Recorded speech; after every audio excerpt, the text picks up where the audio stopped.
You know, they essentially they're running like three semicores, like how we used to do back in the days with OG. So I actually like the draft a lot. It makes a lot of sense together. 10 seconds. But I think they might want to put Tiny carry if they can do that and somehow fit the puck in this lineup. Down to the last couple of seconds here for Team Liquid. 4 seconds to decide their fate. And it's going to be... No random. Oh, the sniper. Right. Interesting. Thoughts as we get into this game here. The drafts have been completed. Sniper versus Queen of Pain. What are you guys thinking? Who's going to come away with this? Are we going to a game 3? I think we will go to a game 3. I see Mickey Tiny. I'm already excited.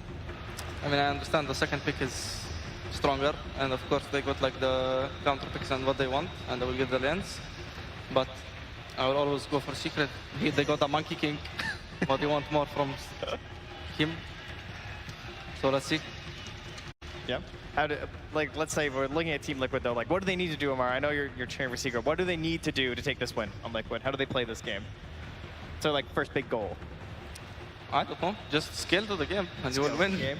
And you'll win. That's a pretty good option. All right. That's all the discussion that you really need here, I guess, huh? And for Taiga, what do Liquid need to do to be able to claim this victory here? What's the recipe for success for them? If they can get stable lanes, because they are heavily counter-picking the lanes right now, like Tiny into Quap might be pretty rough for Tiny, and Monkey into Brood, you know, Monkey's gonna win. So if Mickey can snowball his game and get 10 kills in like 20 minutes. That as we get ready to head on into this game number 2. As, again, one of those moments where it's all on the line. We'll see if they can make it happen. Going over to Sir Action Slacks right now as we get into this interview. Thank you so much, everybody. I am here with Heat from Team Secret! Woo! Heen, my friend, quite an intense game last time. You guys survived that very aggressive laning stage coming out from Liquid, and it looks like they have just as an aggressive lane this time. However, you guys have a Monkey King. That's not traditionally, you know, somebody that can survive getting run over. Are you confident in that pick? I don't know what you're talking about, and why would Monkey King get ran over? Well, you tell me. What is Monkey King good at? Hey, in my games, he's always throwing in the lane. Broodmother just eats his ass like it's nothing. We have a player with more than 2,000 games played on Monkey King. I'm pretty confident. Okay, that is confident stuff right there, my friend. So I want to talk a little bit about the attitude of the team here. I mean, this is, you know, where you guys got to last year, a lot of pressure. Are they feeling it, or do you think it's just full confidence? No, I think we're feeling much better. We recovered after our loss against Thundra last night. We talked out what some of the issues were that led to like bad in-game comms. So, I mean, game 1 went great. So we're hoping to close it out 2-0.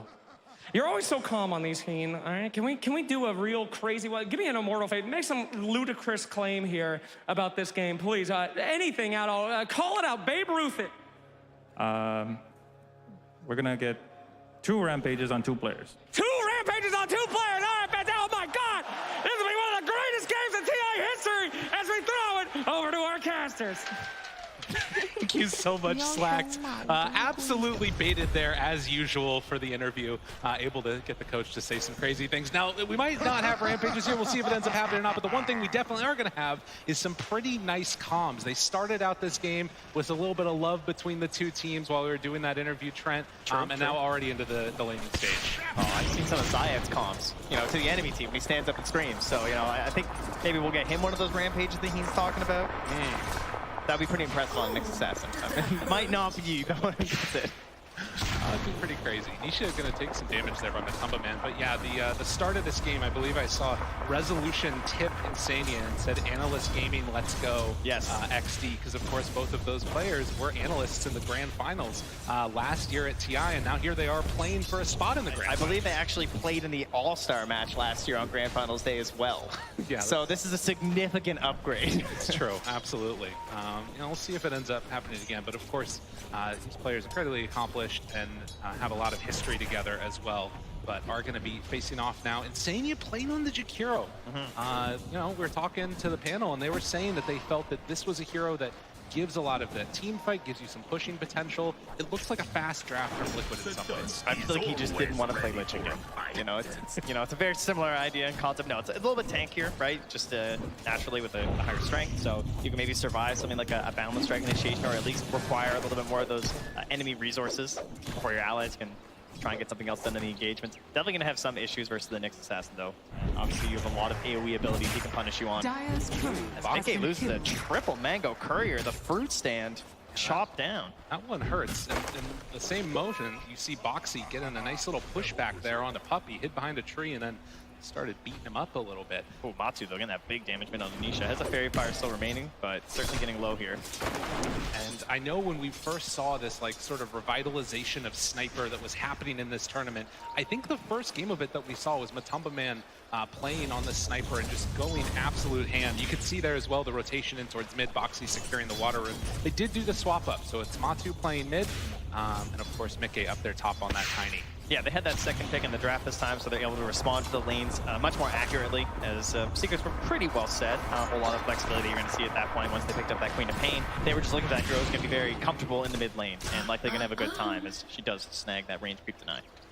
Yeah, so far so good. 14-4 versus 12-2, and Quap a little bit lower on that CS chart lead. But you can see that already off to a better start, Liquid, than they had in that game number 1. As Mickey is going to get that wave pulled back through into a little bit of better contention for himself. It's a 100% win rate. I mean, they win a lot of games, so it's not that surprising, but 7 games.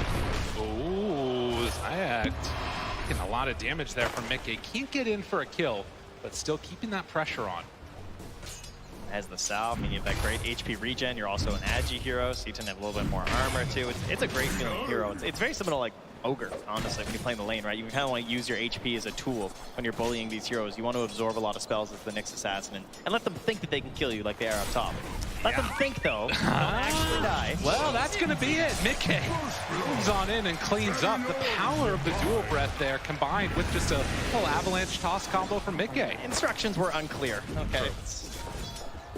Oh, and again, I think that's partly that, you know, early movement over, getting some mangoes on him. It's a nice little injection of the mana regen. Yeah. Oh, the crowd, they like that one. They want to see Liquid get a couple more. They want a game 3 here. SLS getting some more punches out. Zai trying to chase him down. Doesn't have that boundless strike, but you can see after that first blood, hungry for a bit more on Liquid.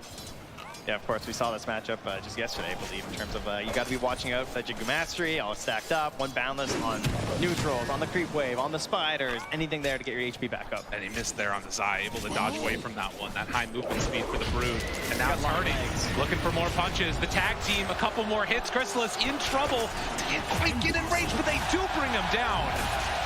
Zai already putting to work on him, although up top, Insania, he's in some trouble.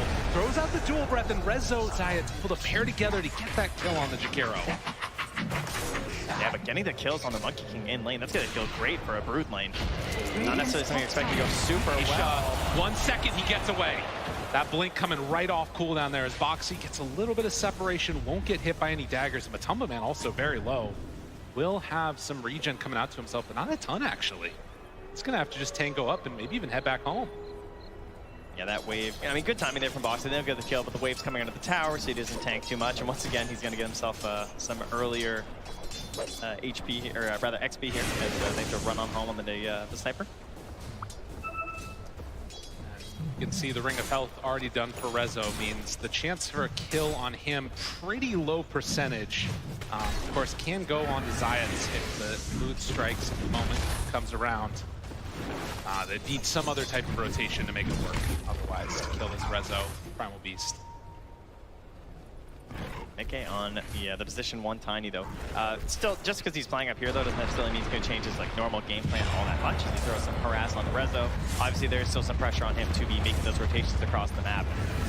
It sort of depends on the game that you get out of your Brood, right? Because we've seen this several times from Liquid where they pick up this Brood very early. They're willing to get counterpicked. Like they know that certain picks are coming. They have to protect it a lot during the drafting phase, just like that Enigma. But it's all the space and the time that the hero's going to buy for you. It's a nice way to die there for puppies. I mean, that's one of those that could suddenly be the death of Nisha if they're not careful. But Resolution stuck around. Down in the top lane, the tree toss. Mickey cleaned him up. Mid lane as well. And Foxy, he tested for a ward when they did that initial gank. Oh, there we go. Jumps in Sonic Wave, but Tumble Man turns, looks to fight. A couple more punches. Nisha also goes down. They get one kill first. Now Zayat's going to be chased through the river, but with no more mana, they can't clean up that Nyx assassin. This is all stemming just from ward battles, right? Because like Foxy was like running on the high ground, checking the tower when they were both dead, when both the mids weren't there. Saw there was no ward, but when Queen came back, she instantly warded. They spotted it. They go for the sentry. That gets them on the high ground on the Radiant side, and everyone just collapses mid for the fight. But, you know, as much as that kill is huge for that Quap, definitely needed.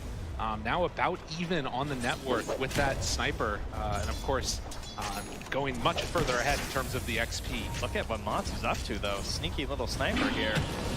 Interesting rotation. Shrapnel ready. Will he be able to find him, though? As Chrysalis hiding off in those trees, it's not an easy kill to get.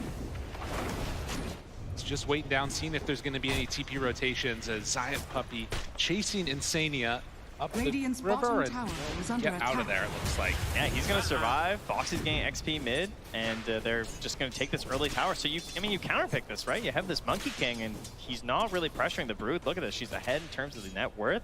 Zai's feeling great heading to the small camp. They're hitting this tower, and so they're going to try and counter pressure on top. Nikkei not aware this is coming. Standing still for a moment. Avalanche to interrupt before the ring gets out. Any TP rotations, not seeing him. Nikkei tries to get away, but they bring forward, drop the ring, drop everything. This core Tiny is going to be brought down in the end. That was a lot of heroes there for that one. That was a lot of spells cast for one kill, but you'll take it. It's going to give you that wraparound on the tower now. Reza getting in there, grabbing that wave, and so Matsu is going to knock down that bottom tower. He's going to open up this whole jungle space here for Zai, who's already farming his way through the neutrals. And Secret hoping to do the same thing up top as Foxy. Also looking to set something up top here. And it's interesting too, you know, you think about the difference in terms of the styles. All these Wraith fans picked up from a Tumble Man as Chrysalis going to be chased a little bit through the trees. Foxy spots him there. It's scared to go forward for that kill though. And Resolution picks up his phase boots.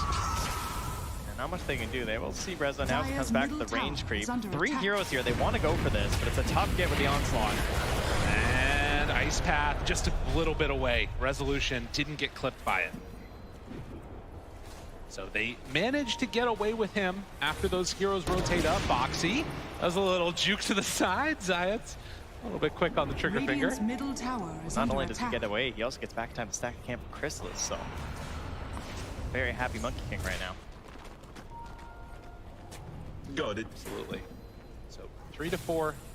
And as this game develops, you're seeing Zai just take over this side of the map. Very hard for any of the supports or other heroes to come on into this Radiant jungle. And you can see at the same time, Liquid, they're farming up their own jungle. This net worth lead, if things don't change soon for Secret, is going to start to pretty quickly expand. Yeah, that is the one thing they need right now, is to give that space to Chrysalis, right? He's the lowest of the cores, so like they're getting these stacks for him. They're giving him this safer spot up top, but Liquid are not letting up the pressure, keeping a lot of heroes up here and allowing the Broodmother to control that bottom half map by herself. Smells trying to not get caught right now. That's a low-level Nyx, though. The courier heads right on in.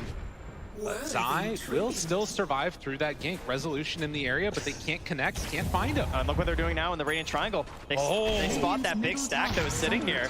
That's huge. Yeah, that was all built up. This was supposed to be how Chrysalis gets back into the game, and it's just not going to happen. Rezo even kind of left that there for him too, right? Like he could like trample that down, but he doesn't really have the build necessarily to go for that at the moment anyway, I suppose, on Chrysalis, right? So perhaps would have been better if someone else just grabbed it. Liquid very happy to see a triple stack though. Claim that one.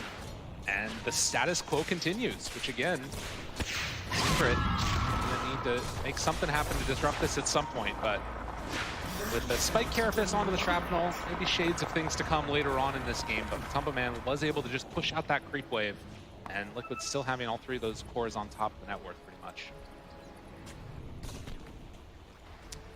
So next couple of minutes here, they are rotating top. Rezo just charged all of the spiders. He just munched the ball up right now. Very late pick in the draft, again, for the Primal Beast, right?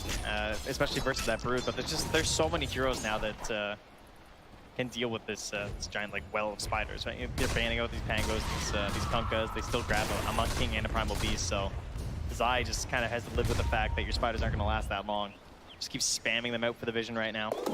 letting him know if there's anyone dangerous in the area. And punching Puppey a little bit here. Now you can see, as Amar was talking about, though, having that first spell versus the spiders kills the little ones right there. A bit of gold influx for position 5 never hurts. Very good. Keeping the pressure off of him from getting just completely bullied too. As Zai still living in this lane perfectly fine. Trying to get in towards his hood. And some more of those team fight items later on. While Secret content to just take half of this jungle. Trying to get into that Witchblade for Queen of Pain. And again, the sort of question I have is, at what point does this break down? Is it just around ulti timings? Yeah, that is the real question, right? Like, who wants to make the first move? Bottling the regen. Boxy getting chased. A couple more punches. They have denied available, but can't get it. Instead, it's going to be Boxy going down in exchange for Zayat. So just a couple of heroes traded off. Zai caught for a moment with the pulverize, but he does manage to escape from there. Arcane Curse onto the Brood. Backs away. Yeah, Crystal's also rotating over for this. I mean, not that it's that much of a punish on a Monkey King, huh? He's like already back up top after TPing there, so Crystal is well aware of how to abuse this hero, and I like the fact that... Oh, jumped in. That blink was mighty aggressive, sir. Nisha smelled some blood in the water. It was his own, though. Brought down quick. That looked like your silencer was maybe level 6 or something there. You know, you're hoping for a save. Not the case quite yet. 13 minutes, and he just gets it now on Puppey. Dire's top tower is under attack. That's another thing to always watch for these position 5 silencers, right? Is like trying to get that early buyback. Yeah. Because like you never know, right? Die first in the fight, obviously, if you just get the buyback and the ulti can turn everything when they're trying to target you. Is under attack. How much can they get out of this now? Mickey, he shows up. Blink, Tumbler's toy, went for a spell. Puppey down low, gonna get Walrus punched to death. The buyback though, and the global. Need to get out with the rest of them. They will bring down one. Mickey to fall, but Tumbleman also goes down. Nisha was right on top of him, trying to finish him off. A couple more hits, and it is going to be enough. But still, a big win after dive. After dive, it goes out. See, this is why you play 5 silencer. Yeah. Because they dive and they kill you, and it's okay. It's all right, guys. I'll just buy back global. It's fine. Ends up net positive for him as well, as you can see on the recap. Earned himself a solid 79 gold for throwing away his life. What a gamer. Big plays. And you can see there, once everybody from Secret shows up, they immediately are able to find the Tumbleman on that backline with Nisha. Cleans him up. Yeah, no way to escape as well, right? Rezo just gets the claws on you, you're just dead. Mid lane as well, back in the game, though. Puppey, well, you know, there's one downside to that whole, you know, buyback thing. It's dying again right after. Not so great. He's gone for a while. Boxy will separate from Chrysalis there. Liquid still looking good on all of their cores, but has been a pretty big setback after losing that fight there mid. Big injection of the gold, but Mickey, with his Blink Dagger done, we'll see if he wants to keep making moves around the map, queuing up that Aghanim Scepter next. Dire's top tower. The gap isn't that large in terms of the cores, right? There's a pretty substantial gap between all the cores and the supports in this game, which is something that particularly Liquid usually doesn't really have, right? Like they tend to have their supports pretty close to their 3, but... Toss back, Macro Pyre, Zayat's on Mickey, Rezo dropping low, is gonna die. Nisha hanging out in that Macro Pyre too. Good boundless strike, the chase down, Mickey trying to survive, but he's gonna die, and Tumbleman can't get there in time to help out for this fight. If it continues a little bit longer, they might be able to make something happen though. Turns now onto the Monkey King, Puppey goes down, dead for 25, Chrysalis still trying to escape. Nice path. Zai chasing. Boxy right on top to slow down the Monkey King. This would be such a huge kill if they could bring down Chrysalis, and they will. Liquid, this dive bears fruit. Yeah, Chrysalis is feeling that pressure. You know, he was the lowest in the course for a while. He's starting to catch up, and the way he's been trying to catch him in these fights has been TPing in every time. It's like a secondary ultimate on the hero because he can farm anywhere on the map. He TPs in. He wants to get that fight with a boundless strike, but the punish is there from Liquid. They're ready for that attempt. Boxy runs down to Zayat. Can they find more? Mickey, he's got his Blink Dagger. Nisha right up on the high ground, jumps in. Alba interrupted the toss, but the global. Boxy caught a couple more punches, but they're not quite going to get there in time. Matu, a couple more hits. He gets away. Resolution being chased by Mickey, so a trade so far. Support for support. Another round of Avalanche, but they can't get him. Yeah, there's no toss target. Out of there. Able to crawl away there in that Primal Beast, but Liquid's starting to take a bit of a lead here as they get some map control. They're going to grab that next rune. And it just puts Matu faster back to farming. That's right. God, all these early stats too with the Mask of Madness done. He does a ton of damage if left alone in these battles. And he's just so involved too, right? Like he's got so many frontliners in these drafts. Even like everyone could just be ahead of him. They play the Vanguard. They have this full bodies up ahead, just like last game. And as Secret, we're playing it. And there's a good reason why this hero's been so popular. Well, we'll see where they decide to go next on Secret.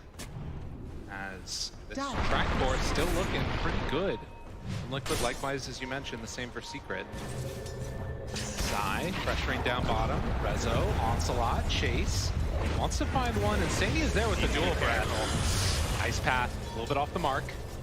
And eventually walks into a Puppey, gets turned onto now. And with Matu there, has to immediately run away. They also snowballed Nisha mid here. Boxy went in for this. Boxy in very far, can't get a deny, so Secret. Yeah. Clean up that Tusk. I think it was Zayat being in proximity that Mickey didn't want to jump in and go for a play. I think he was worried about a Carapace right there. So Boxy kind of got shoved off there.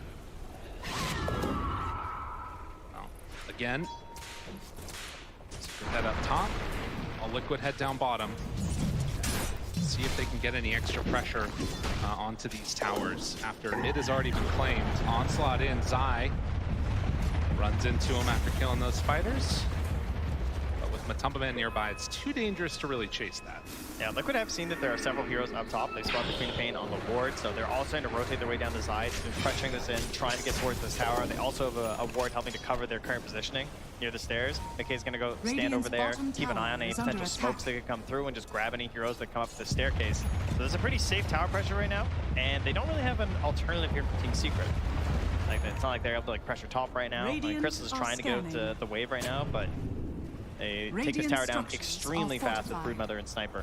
Right, and you think about last game and what we saw, that Beastmaster draft, the ability to not just take the objectives of the towers, but also head on into the Roche pit. You can't really do that with the Secret lineup. Much more difficult. They've also struggled a lot more this game to get their vision down, and that's something that Liquid have in spades, so they see all of this. They find one, Mickey just a little bit late on it. Puppey not caught by the shard. Zai wants to chase. They're going into danger zone though. Avalanche, toss, punch, dead. No buyback this time around. Mickey, he's gonna get chased. The toss, the impale, needs to delay this a little bit longer to get the stun onto the Queen of Pain, but Mickey, he's gone. Nisha tries to survive, no. It's killed off. Zai right on top with those spiderlings. And Chrysalis. Yeah, careful. Ooh, Monkey King has to be careful. So final tally ends up being a 2-for-1. I have justice for you. Oh my god, dude. This guy's crazy. You know, he gets caught suddenly. I mean, does have the BKB, I guess. Replay there. I mean, it all started, this could have been so different too, right? Because they're coming into this area having all this vision from Team Liquid. There was an opportunity to maybe grab Nisha right off the start as he was close to a ward, but they didn't quite get it. They didn't get to really abuse the invis that's on Mickey either. And grabbing Puppey at the start, sure, there's no buyback, but at least they're able to get Nisha right after there too. But didn't really feel like the biggest win that maybe I was expecting from Liquid, considering how much setup and prep I feel like they had for the moment. Yeah, when those don't pay off, it could be pretty rough. Crystal is feeling comfortable playing around this ward, but Liquid's gonna run right up to a high ground. They find one, Puppey dead. No buyback again, so they can't go for the global. They drop down the ice pad, connects onto two. Stun there, Nisha War's punch, dropping low, but gets away.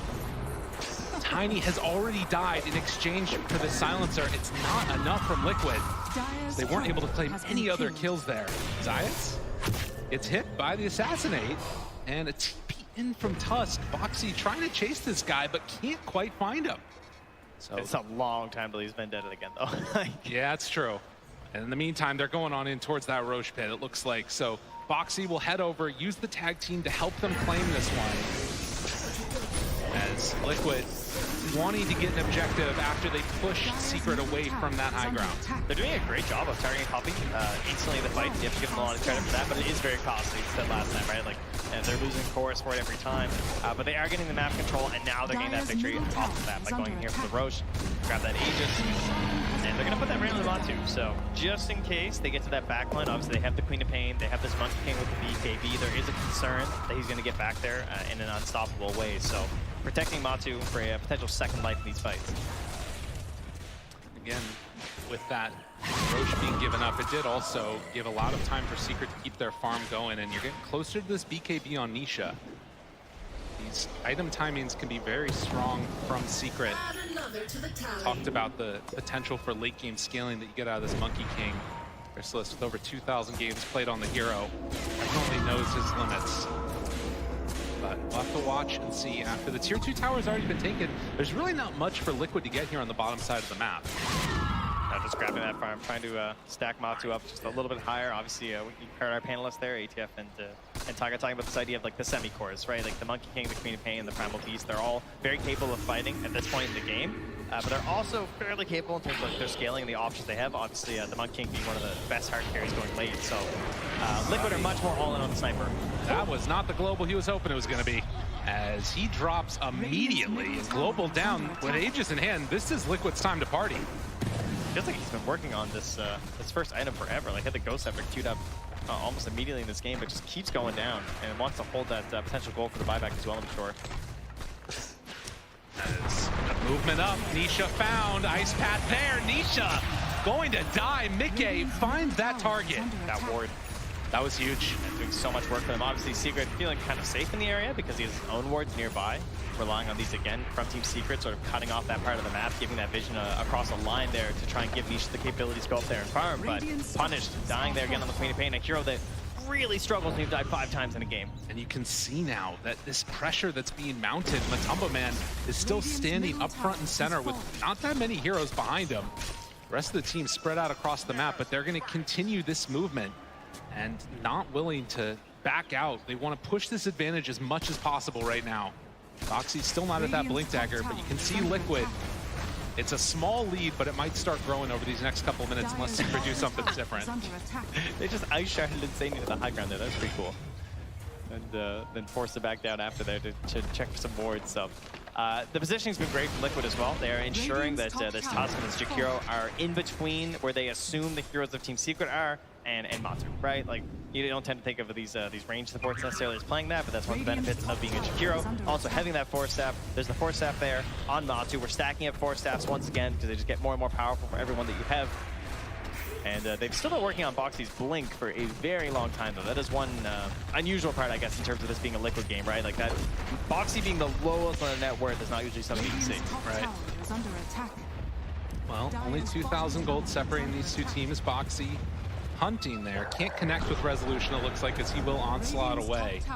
While in the meantime, Useless has finished off the Deso, so more into this like just big, huge burst of damage that's coming from this lineup, it looks like.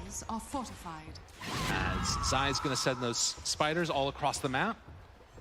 Yeah, I will say, you know, as a parent here, I think Zai's, you know, children probably not the biggest fans. I feel like a lot of them have been dying, just being tossed asunder across the map. But how about the fact that Zai hasn't died yet? That's been crazy. In a first phase Broodmother versus Queen of Pain, Monkey King, and a Primal Beast. And they were hunting him for so long.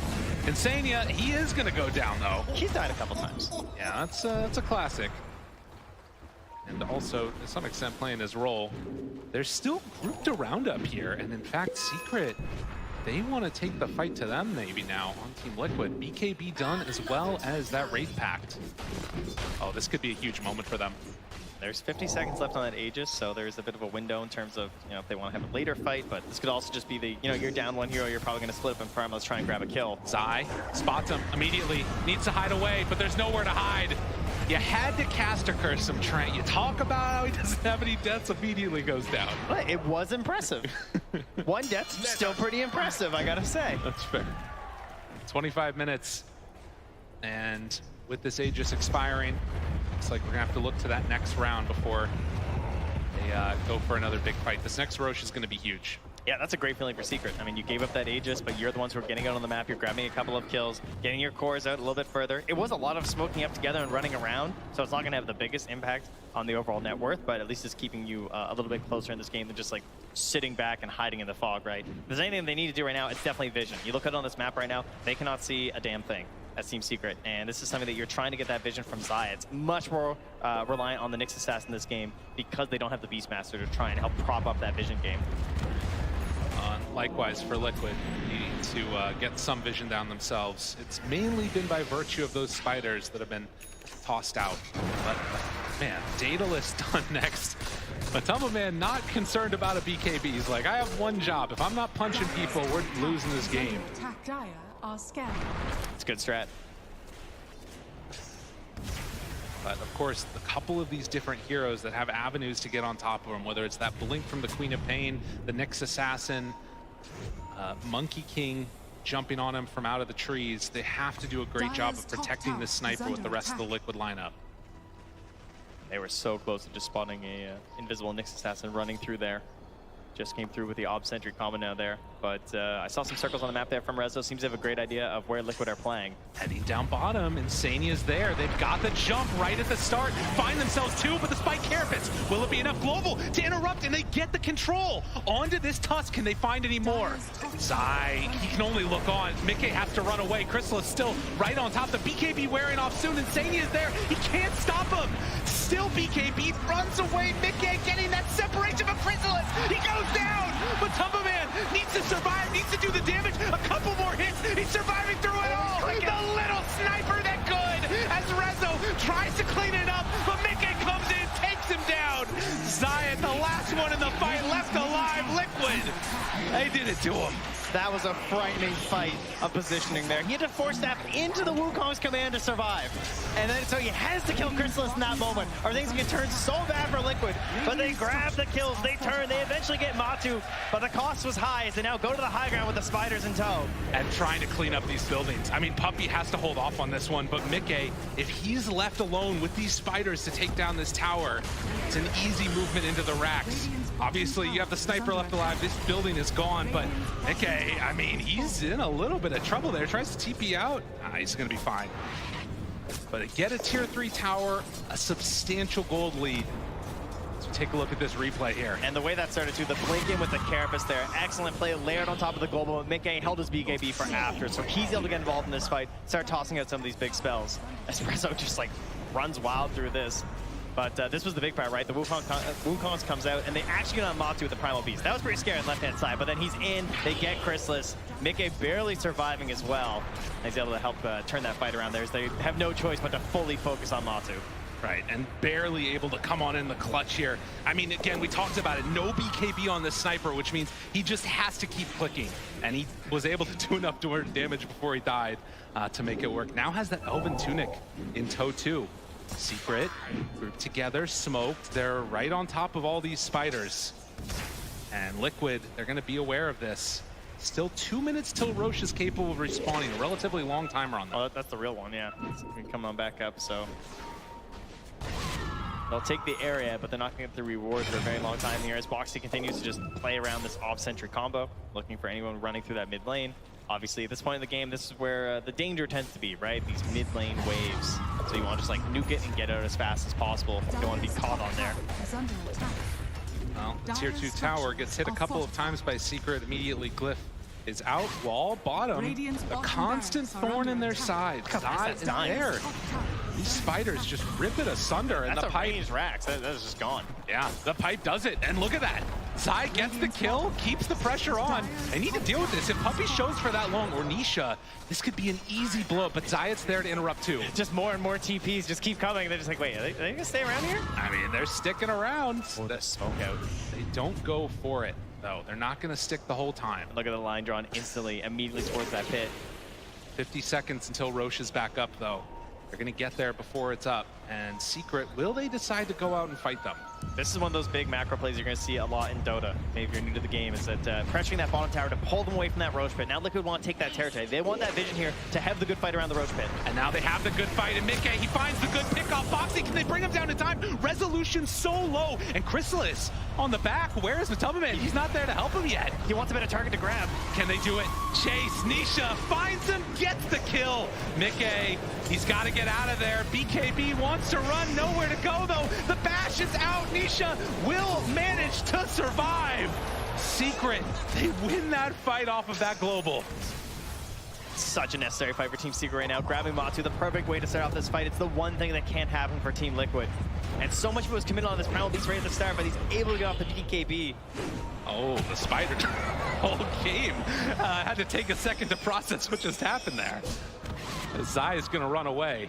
I think Liquid might be feeling the same way here. Is obviously they didn't commit for the instant buyback on the sniper. That means he really doesn't want to do it now. And they're going to start moving in towards that pit. Liquid, they have some vision around here. They do end up scanning near their high ground to see if there's any smoked heroes coming by, but Might be time to go for a little bit of a risky play here. Yeah, got to be careful. We're watching this replay, but in the game, they have the ice pad down, have good vision. Boxy, he's right away caught and killed. Does have buyback still. Matumba, man, they're so close. And Roche, it's actually not quite low enough. Zayas finds Insania, but they can't get him. Buying enough time for the rest of the team to show back up. The buyback is there from the Tusk. Matumba man tries to show Mickey. Do they have the damage? Gets the blink away. He's still solo and doesn't have a way to dodge this, but Nisha survives. 70 HP. I don't quite have it. Insania's now dead. Matumba man, oh, he's in Death Valley. Crystallis right on top. Needs to get away. Boxy there for the punch. Matumba man, though, he survives through it all. Liquid, they did it. They actually did it. All the delays coming in from the supports. They kicked them out of the Roach pit. They forced a secondary fight. Nisha forced all the way back home as well. Now they're in there. They're grabbing Roche. They can't get back here in time. Oh, and another Aegis claimed by this sniper in the midst of chaos when everything is at its most crazy. That's when it feels like Liquid somehow managed to make the best happen. Now, Secret, I mean, that one dream fight where they managed to get Matu right at the start, that's what they needed in that Radiant high ground there, but now he's got himself the concussive grenade there with a shard, so a little bit extra help there. And look at that. Hex done on the Broodmother now. Obviously, Secret still have incredible team fight, but they need all their heroes to be back up. Crystallis alive in 15 seconds, while Liquid, they want to try and claim these buildings now.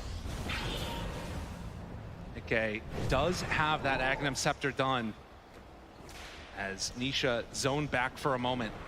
I mean, it's still so hard to go high ground here.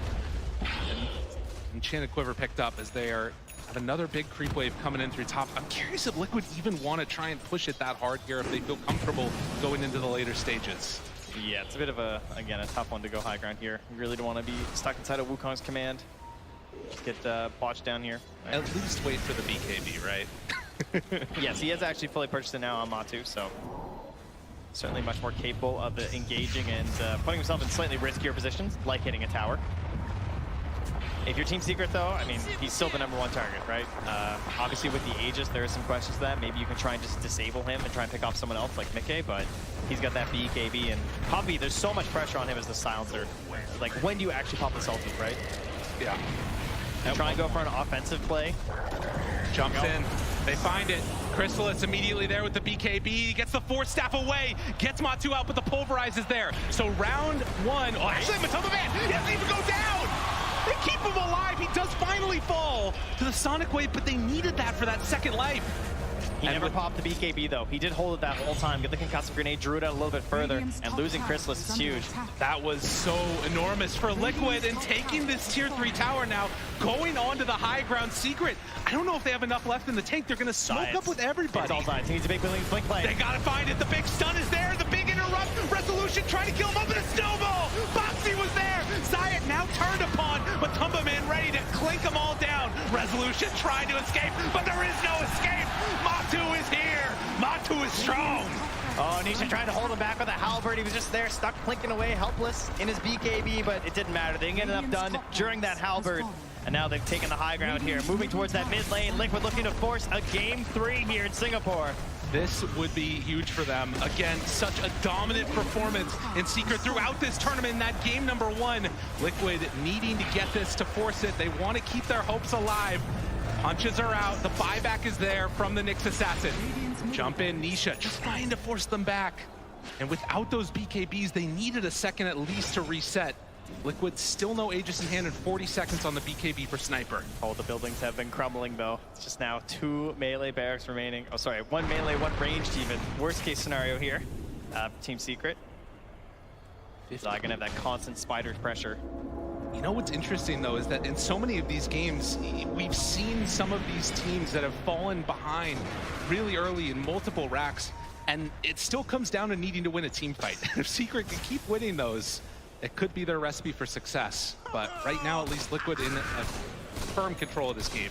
Yes, many of the players on this Liquid roster are, you know, no strangers to mega creep games. They know it does not necessarily mean the end. We'll have to wait if it does indeed happen this time. Another minute or so until the next round of those neutrals are coming up. And looking at it, and I think actually they don't even have all of their neutrals yet. On Team Secret, they haven't been able to get out for the tier 4s or even the tier 3s. Yeah, when they do get it on the map right now, it's mostly been just to battle. It's to fight, right? And then like the second the fight ends, it feels like they just need to run to whatever the prize was after, be it Roche or to a tier 2 to defend there. There's not a lot of time for them to get on the map and actually farm up these neutrals. Well, BKB's back off cooldown, and for Secret, that means they got to be careful. A lot of spiders ready to run at that range racks while Liquid is down bottom. And TP coming in. Zai sends the spiders with the pipe. Gotta watch the halberd from Nisha. Gotta watch the blink stuns from Zayats. Those look like they can't even deal with the spiders. The spiders just take out, oh, barely. Rezo has to charge through the kill the spiders. Taking the bottom one too. He's splitting them up, splitting the defense. It's so hard. How do you even find it? And there it is, the blink in, the BKB, but do they have enough to get out? Chrysalis, a good stun, drops down the ring. They have the damage. Can he survive through the right clicks coming from a Tumbleman though? That sniper, he's just too strong. They take down that melee racks. Liquid wanting to get mega creeps. Finish this one off. And they're gonna do it in style. Megas for Liquid. And Secret, it is a huge hill to climb to try and come back into this. I mean, they have some of the heroes though. I do. Oh, they got the Monkey King. They got themselves a Queen of Pain. Some big pure damage swings. Certainly heroes that are known for being able to itemize in many different ways as well for certain situations. But it's an 18K lead, you know. Don't get it twisted. Liquid are in a very good spot right now. See now if they will find anybody on these wards here, hoping to catch somebody from Liquid slipping, but everybody out of vision, waiting for those BKBs to come back up again, farming up that next section of the neutrals. And just the power of this draft that Liquid has been able to assemble. Look incredibly good in this game number 2. Trying to force it to the game 3. And I think right now, too, the other thing that you got to be watching for is like any of these little illusion play moments, they have to go for this. They don't know that it's an illusion, obviously, now they do, but if there's any chance for anybody to be caught off guard, it's a quick jump. Feels like Zayas just has so much pressure on him as well. I think the best initiations they've got right now. Oh my God! They got Matu in. The whole teammate, but can they get him? Rezo, no friends nearby. He too is going to get brought down. All it takes is a couple of seconds, and with 3 dead, surely this will be the time for Liquid to close out this game. They're looking to come in here. Chrysalis grabbing the wave in the mid, but of course there's creeps coming through the bottom as well. They've got it all. They have a glyph, but Secret not even in the base to defend it. Is Liquid trying to close this one out here. The buybacks are out. Resolution into this game, but Liquid, will they be concerned? Still a minute until Roche is even capable of respawning. They don't want to deal with that mess. They want to end this now. Global out, BKB disarm, run away, Boxy there, snowball through onto both. Nisha gone. Oh, he's armed. Liquid, they're cleaning up. They're taking him down. They're going to game 3. Matu's not done yet. Oh, the Let's Go Liquid cheers have been very loud from this crowd as they've made their way through this lower bracket. And now one more time, they're going to a game 3. They're not done yet. Team Secret, now it's their turn to try and figure things out here and see what they want for game 3. What this Team Liquid has turned a lot of fans here, I think. We've got more than a few as we are looking again at how this is broken down. So much decided in the draft, so much decided also in the game. And the crowd here giving a little bit of appreciation to the team that forced this one to a game 3. Just feels like a couple small plays here and there, right? One force step, one position, one stun of someone out of place is turning these big fights. And it feels like it's just constant fights in these games. It feels like we go from one team fight, the replay is going, the next team fight starts right after that. It's deciding so much in these matches. So coming into it, I don't know if we're going to see that classic game 3 slowdown pace or if we're just going to go full speed ahead. I'm just excited to see some more Dota. I'm going to be real. This is going to be awesome. We got 56 kills in that last game. We'll see how many more we got to come as we head on back to the panel. Thank you very much, gentlemen. Very happy here as well that we are going the distance here because these two teams, they deserve to play more on that stage against each other. And third games, traditionally, if we look back, they've been pretty epic, so I'm having high expectations from that. But first, let's break down game number 2 because Lacoste, this game, it did have quite a bit of a fast pace to it, especially with the kills and especially coming out from the side of Team Liquid. Yeah, it really did. The lane I'm looking at is this bottom lane, the off lane from Team Liquid, where like we've seen it this time and time. Zai on the Broodmother, Boxy on Tusk, where they completely dominate the lane. One problem that I have with this is, like, Broodmother hits 6, she takes over the lane, and she kind of took over the game, takes over the jungle. They didn't have that one hero to put there and just soak up some damage, feed on the spiderlings, one hero that is unkillable. It never came to that point.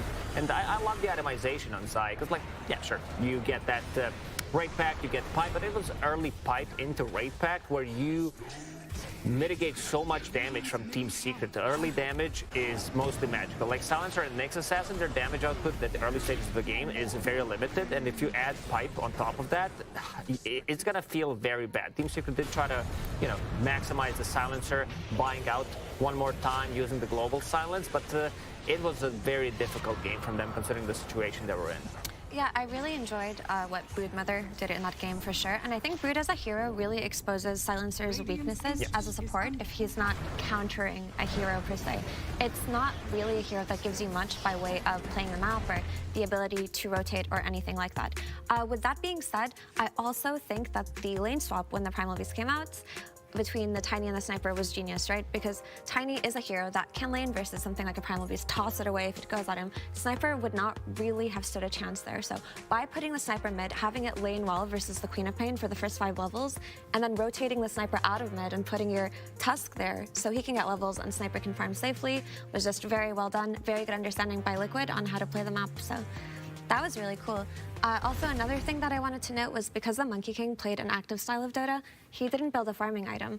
So when the game slowed down, you had Sniper just farming in the triangle, and Monkey King wasn't really able to match the pace. Yeah, he had BKB first, and then Deso. Deso's like the closest thing to a farming item that you could say that game. But no, I really like the point about the Silencer. I think that Liquid, like, if you look at their draft, they have Jakiro, they have Broodmother. Their entire draft like doesn't have any cooldowns that they're playing around, right? It's like you play the Silencer.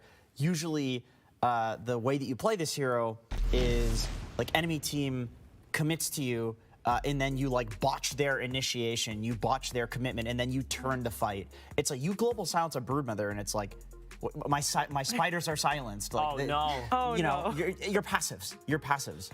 So yeah, Liquid just like Effie said, identifying the weakness in this hero. Crystallis also is playing Monkey King. That's another cooldown dependent hero. Nisha on Queen of Pain, cooldown dependent. The ultimate was very important in this game. There's a few fights that we saw where he didn't have mana for the ult, and it actually meant that like Matumbo would survive at 10% HP and then turn around and peep and get to full HP. This Wraith Pack change, by the way, like the fact that you get more lifesteal off of heroes, it's starting to feel like satanic when these people are turning around. You are building into Mask of Madness, and I think like Sniper's becoming the not just hero of this series, I would say, but for me, the hero of the tournament, pretty much. Whenever I see this little dwarf on one side, I'm like slowly like leaning towards that side because the hero does so much. I like the build on Matu because he did go for 3 raid bans, early oriented. He knows that if he joins these early fights, it's going to give them even more momentum and momentum with the Broodmother pipe that we mentioned.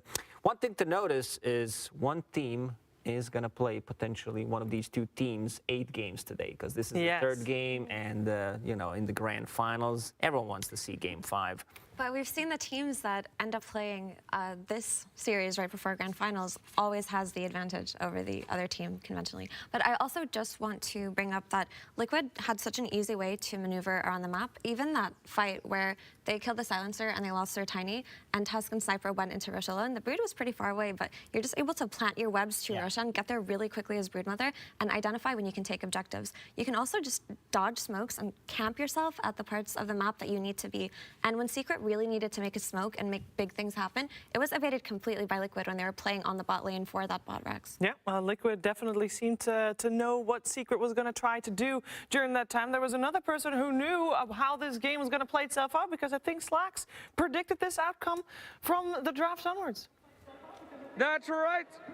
Absolutely. You know, a clock is right once in a while is the saying I remember. Now, I am up here in the nosebleed section, as high up as you can go for a very special purpose. Now, I was contacted, and someone said, one of you guys has a birthday. Who is it? Oh my goodness. What's your name? Chendo. Fantastic. Crowd, I was wondering if we could make this the worst birthday of his life by all singing a little happy birthday. Are you ready? Yes. All right, here we go. Ready? Happy birthday to you. Happy birthday to you.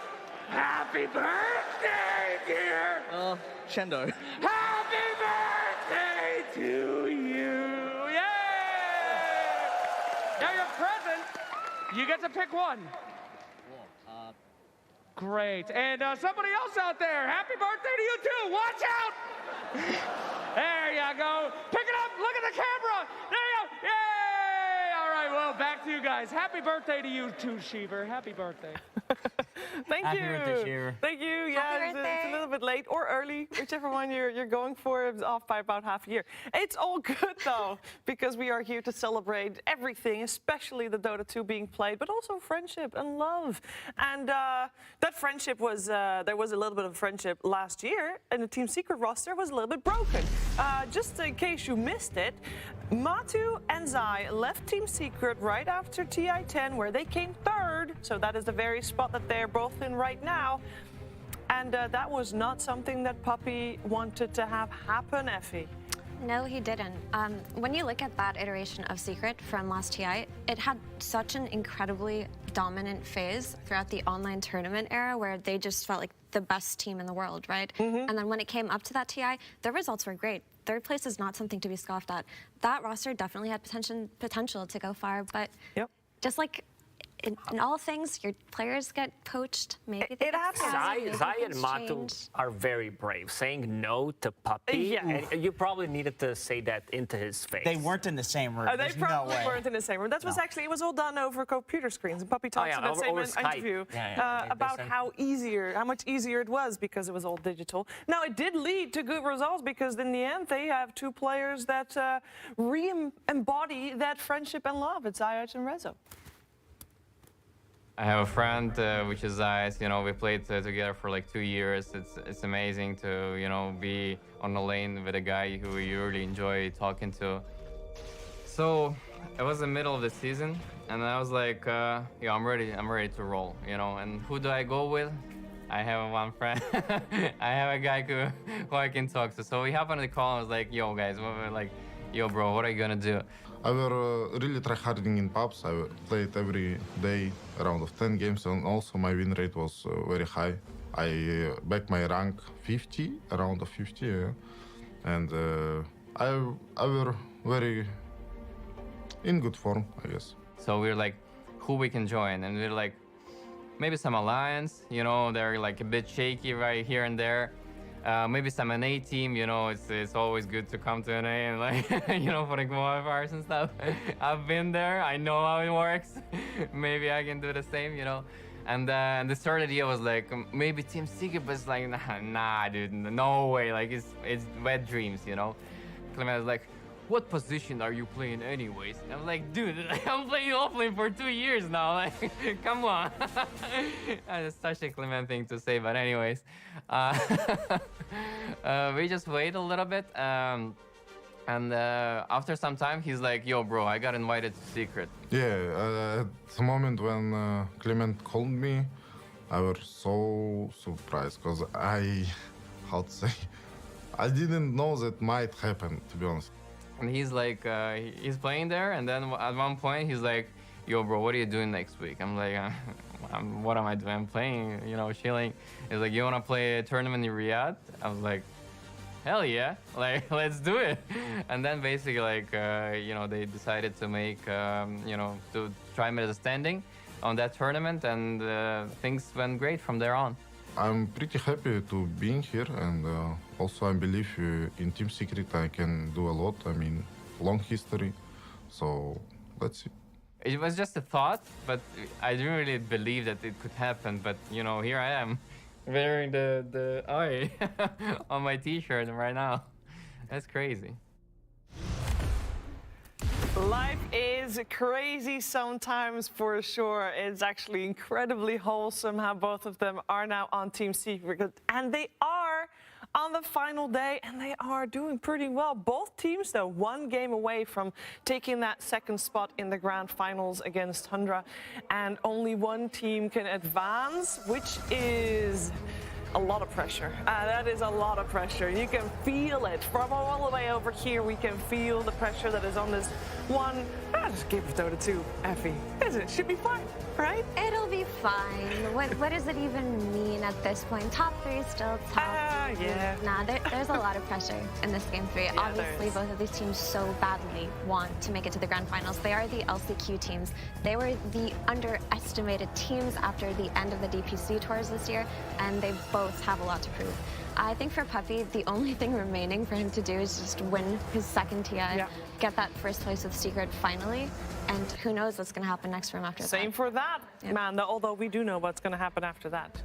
We do, but yeah, going back to pressure, Team Liquid, they had a magical lower run bracket so far. So you know that they've been on the brink of elimination so many times this tournament, beating Entity 2-0, beating OG 2-0, then Thunder Awaken in one of the best series of all time, and then beating Acer as well, clutch series as well, and now pushing into the game 3 as well. But that was just a really wholesome video that we just saw. I'm still thinking about it, but you can really see the synergy between Resolution and Zayats in that one. And I'm also glad that he told that story, because at ESL Malaysia, he did mention that they both wanted to join Team Secret, but they didn't really know how to facilitate that. And it just ended up happening for them. So it was just really cool to see. I think Resolution as a player has grown so much over the years. His hero pool has expanded. He's played so many different roles. He's bounced around from region to region, and he announced his retirement after last TI. But as we know, in Dota, Jenkins, nobody stays retired. Yeah, that's why, you know, I look at Matumba, and I think, like, we've talked about him so much because the absolute legend is retiring. You know, it's like, is he really going to after this run? I mean, Liquid has been backed into a corner 3 times. They've been in that game 3 where they claw it back, right? They've won 3 game 3s in the lower bracket. It's actually been clawing because it was not easy. No, it wasn't easy. Every time it wasn't easy. And then already they weren't supposed to be here. They got in through the last chance qualifiers. So it's like, we talked like previously when we saw them walking on, oh, they look like they feel no pressure, both of these teams. It's because how could their brains have any chemicals left to feel pressure at this point? They've been pressured for like 2 weeks straight. These guys are ice cold now. They really are, but honestly, it's just been so touching to watch both teams make it this far. Obviously, Liquid are carrying with them the weight of their teammates' retirement. We've seen them talk about him with such high regards. And how they want to have one good last run with him. And I really think that this result is more than they ever expected. So hopefully the pressure does not affect their gameplay at this point in this elimination game. And also, we do overuse a word Giga Chat quite a lot, you know, but first time hearing it, Giga Coach. That's a new one. Team Liquid with 3 coaches. 3 people, Yeah, it's one entity. We do say, you know, too many chefs in the kitchen, blah, blah, blah. But for them, it seems to be working because everybody, as we've seen in the interview, has a lot of respect, and they think without one piece, it would just not work. Yeah, they all have their own role, and everybody is respectful, and apparently there's no stepping on other people's toes, which would be very easy to do with a lot of coaches around there.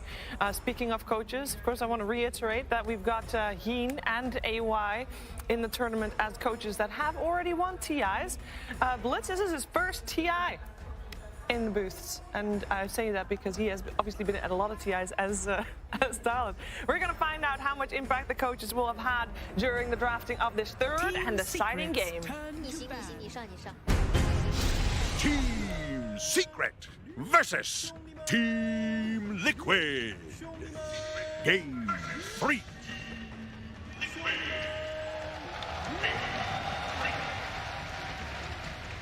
It all comes down to this game 3, all on the line. Both of these teams clawing at a spot. The final game that they want to be playing in this. You guys got to watch backstage. Just before we even see the draft, who do you think has the momentum coming into this? Who are you kind of favoring? Are you just going to stay biased with your old teammates?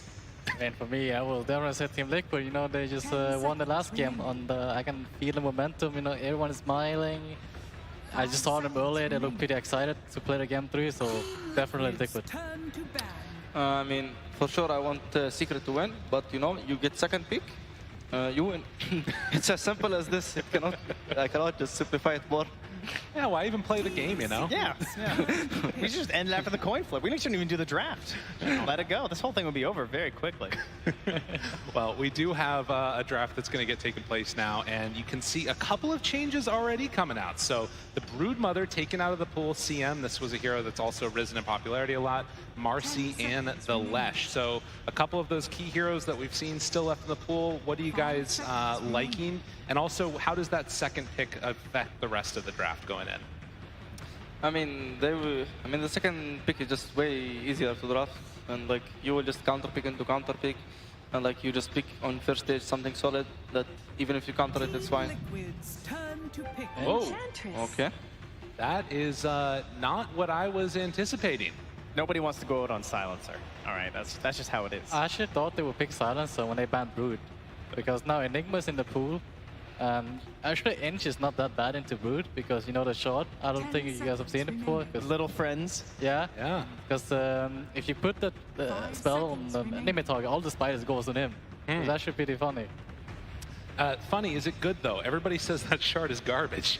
I actually used it once. It's actually pretty good. People just doesn't know how to use it properly. Okay, Yeah. all right, I'm with you. Sounds good. Well, they do have, like you said, that Enigma open. Do Team Liquid want to go for it though? Again, that hero has been all over the place in terms of some success, some failure, and Silencer's still in the pool, so if they wanted to swap it to another core role or something, they could do that also. I feel like maybe they want to go for the Lina, because last game the Lina was banned by Secret, now they changed it to Brood. So maybe there is something with the Lina. It should be Enigma, I think. Enigma Tusk, maybe? Oh, you're right, Amar. Interesting. So what is it about this Lina? You said there might be something about this Lina. What is it that makes this hero so insanely good, particularly for Liquid? I mean, I think they get what they want. Mickey plays like the carry from the mid lane. Matumba gets his lane-winning hero who stuns or just doesn't die, and is just good into the meta. Like the meta mid laners, Lina can lane into Leshrac and Desif. Okay. Oh, well, I mean, you got the Lina right now. We got the best hero, the game-winning hero. You know, you're looking for Team Secret to take the W. They've got the Beastmaster. It's got to be feeling pretty good now. They got the natural disaster. 10 seconds. They got everything. Natural disaster. Wow. Oh my goodness. Well, the Enchantress definitely applies a ton of early pressure, as does the Beastmaster. I mean, I'm looking at these drafts, and I'm just seeing tower after tower getting taken. Obviously, you do have some good outspam, but Taiga, are you concerned about all of that pressure that Team Secret has running early? I think after what we have seen in Game 1, I think they should have better answers now on Liquid. I think they're looking for something that would fight them, fight the Beastmaster and Ench on the early game. Because right now they only have Tusk and Lina, and they're not like the best heroes. They need to add something else, like something more like a strong early game hero to fight this beast. Because the moment this beast takes your tower, your jungle is done. It's gone, and they need to somehow retake this jungle, and they also need to apply their own pressure. So I think they maybe another sniper game. You know, sniper is pretty good against that to D-push when they come. So but they actually ban them themselves. Huh. Interesting. Zayat will actually get a chance to maybe see some other heroes before he's picked, which has been a little unusual, I would say, for Zayat this tournament, right? He kind of gets this like first phase hero, just has to deal with it. They end up banning like 3 heroes in a row to try and protect him. So that Enigma, as I said, is still Lindo, but probably going to be Insania's hero out of this phase, and then we're going to have that double counter pick for both Matu and Zai. 10 seconds remaining. Yeah, I can also see maybe Y1 for Insania. He hasn't played a hero for a while, like Y1 Phoenix. Sometimes teamfight hero, because they really lack teamfight on the Liquor right now, and they usually want to have at least one teamfight hero on support. Now that I pick Tusk, they will need to add something that synergizes with Tusk, which is like Phoenix, Y1, Jakiro, for example, but Jakiro is banned, so we'll see. I do like that Wyvern that you're talking about. That always feels like it's really nice against a Beastmaster, and you pair that together with obviously the little friends and everything else that you got working with you for the Enchantress, it can definitely turn the tides of a battle very quickly. And of course, we've also seen that combination be really good. Winner's Curse into just an LSA, people get blown up. I'm not so sure about the Wyvern. Like, the hero is weak, and like the out tempo might be so much. Like, yeah, he's good into Beast.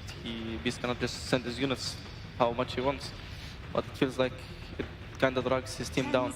Like, you have Wyvern Tusk support, like you don't do damage, kind of. Undying. That's a lot of team fight. Whoa. Slipped its way through that second phase of bans this time.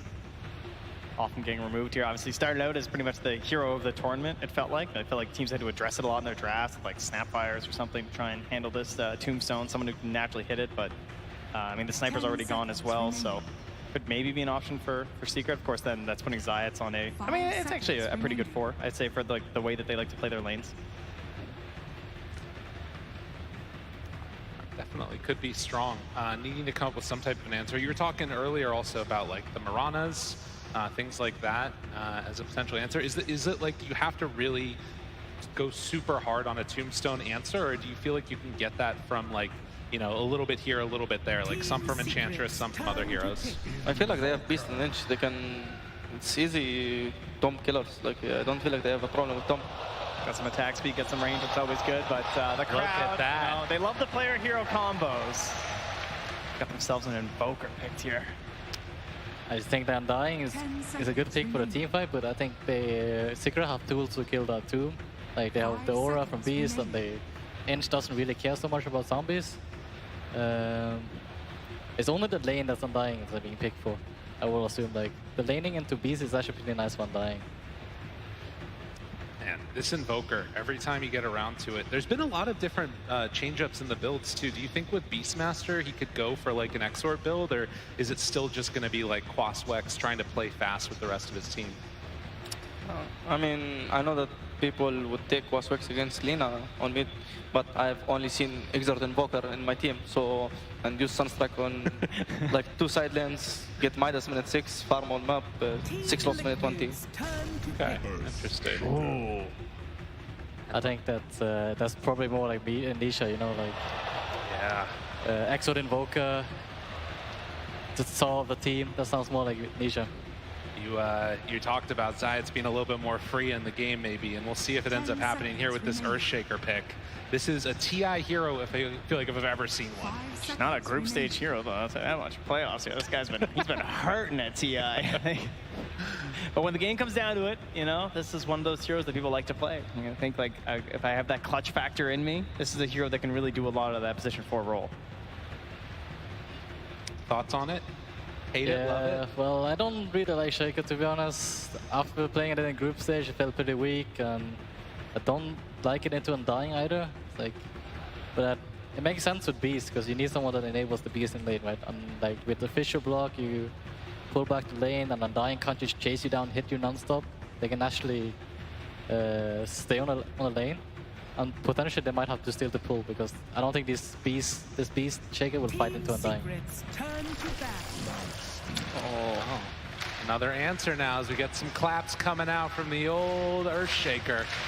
But it is going to be the Lifestealer. So Liquid managed to get it again in the second phase. At this current state in the draft, we're still looking for a carry on Team Secret. We're still looking for something, depending on what it is for Team Liquid, most likely that offlaner. What are you guys feeling at this point? I mean, I feel like they're gonna ban the Razor, but for sure, like, if Secret can get the Razor, I think this is such a free win. Like, I don't see a way they stop the Razor, even like if they can counter pick it. But probably they will get a ban. I don't think it's hard. Oh, I was gonna say Ursa, but it's banned. Felt like an amazing Ursa game if I was left through. Yeah. Is there any like archetype of a hero that they need? Something that like just what role do they need to fill? I mean, just a solid carry, like who can lane into anything. Like he doesn't really need to care about lane so much. He's laning into Tusk with Ench. Like he's gonna have a good lane. They banned the Enigma, so there is no like insane good hero laner. So like they're gonna have like a good lane, and if he can offer like something good for his team, like if he doesn't like drag his tempo down to his team and his team like with Beast and Ench, and they win their mid and help their offlaner, I think it's gonna be easy win for Secret because the Slicer are not gonna land into Beast at some point. Is this a Drow pick or Luna's? Potential CK too. I feel like they're banning dogs here. Yeah. Maybe they want some kind of Drow hero, you know, sit back. Cause Terrorblade maybe. I mean, against Lina, that's scary too, though. Yeah, because if you look at Liquid's draft right now, they only have like Snowball to reach the back line. Yeah. You're not gonna have Lina Undying trying to catch a Drow or anything, right? So it's only Snowball plus Infest. I mean, that was the classic answer for a long time against the Lifestealer, those types of heroes. So yeah. Could be something there. I still feel like the reserve value is too high. I don't see like a reason to stop it. Like also like reserve beast combination is very good. Drow. There you go for it. They banned it. This is like the perfect bans for Drow, I will say. Like Enigma, Dogs here, like usually great heroes against Drow in the lane. And but right now, Liquid, they probably need to find a hero that actually catch this Drow on the team fight. Pango. Yeah, that's actually pretty good. Those two. Pango's really nice into Drow. Not usually making it this far in the draft. 5 But seconds remaining. his lane is gonna be sort of gonna maybe not making like it. And there is Roar and Shaker Fisher, and there is even Stuff. Mars too. Of course, has his own issues versus Drow, but at least it's going in. I mean, the Mars looks good, like there is, but it's...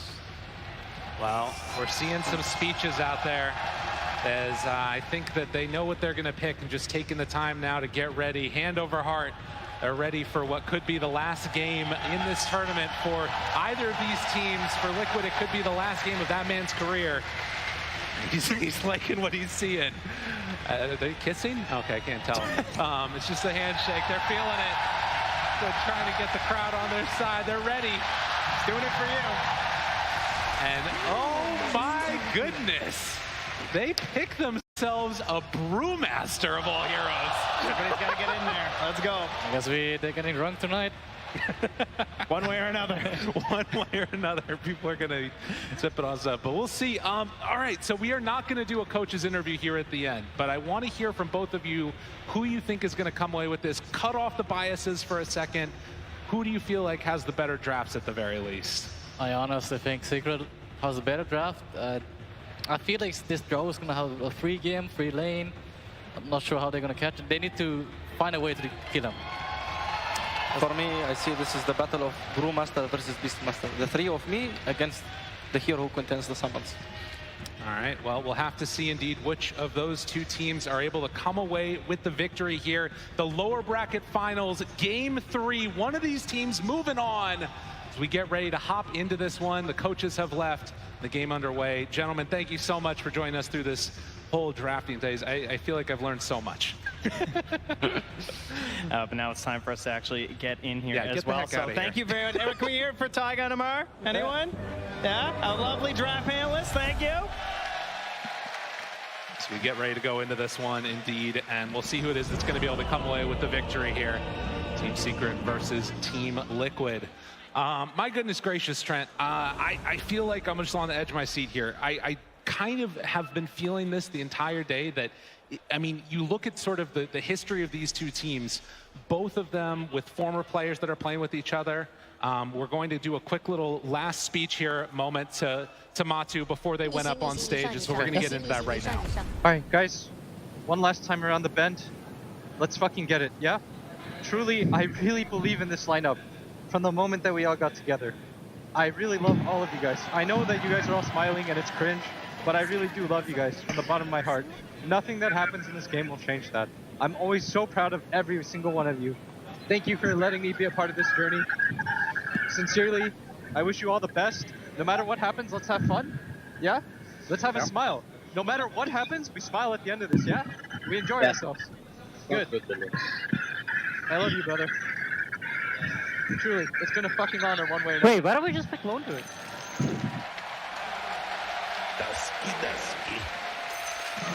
And with that, they signed off, got ready to go into this game immediately into the pause. But you can see that this is a team, both teams, that have just put so much investment into each other as teammates. And it's been paying off.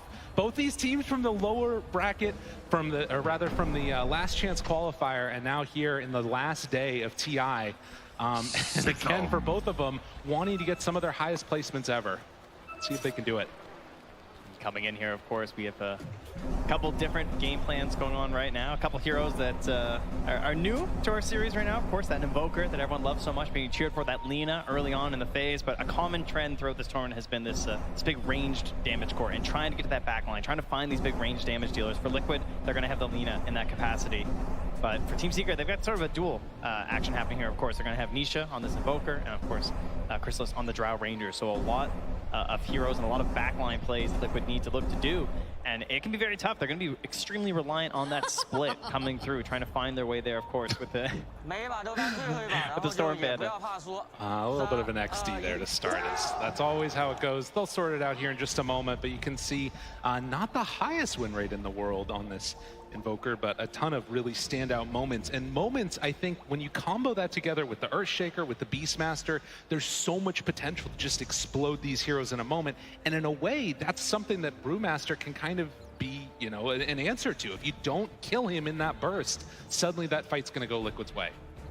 Yeah, it can just be those tiny little moments. Just really felt like the story of every game that Liquid has been in, right? It's these little infest plays. It's that one tiny little jump that you managed to get. How many of their games have just gone the distance? They managed to find their way to a victory, where Secret, of course, not really being as tested as much, not needing to find those big comeback wins, because they tend to just take the lanes and choke out the game from there, much like they did in game number 1. So will Secret find that success once again? Will they take that early lead, push it, control the whole map, and just force out these initiations from Team Liquid? Or will Liquid bathe in that chaos that they've created time and time again here on the main stage and find themselves a way to the grand final? We'll have to wait and see, as the game is already underway and heading also across the map. The other thing that I want to watch for is, just like you talked about, that early pushing potential that you get from the Enchantress and that Beastmaster. And saying you're running in through the river, Puppy will find him real quickly. A couple of melee heroes against an Ench, very annoying to deal with, but who's faster on the clicks? Resolution picks up the bounty rune this time, and it looks like that is going to end up being 2 apiece. Liquid weren't able to snack that extra one. Yeah, no surprises on the lanes here as they split up there.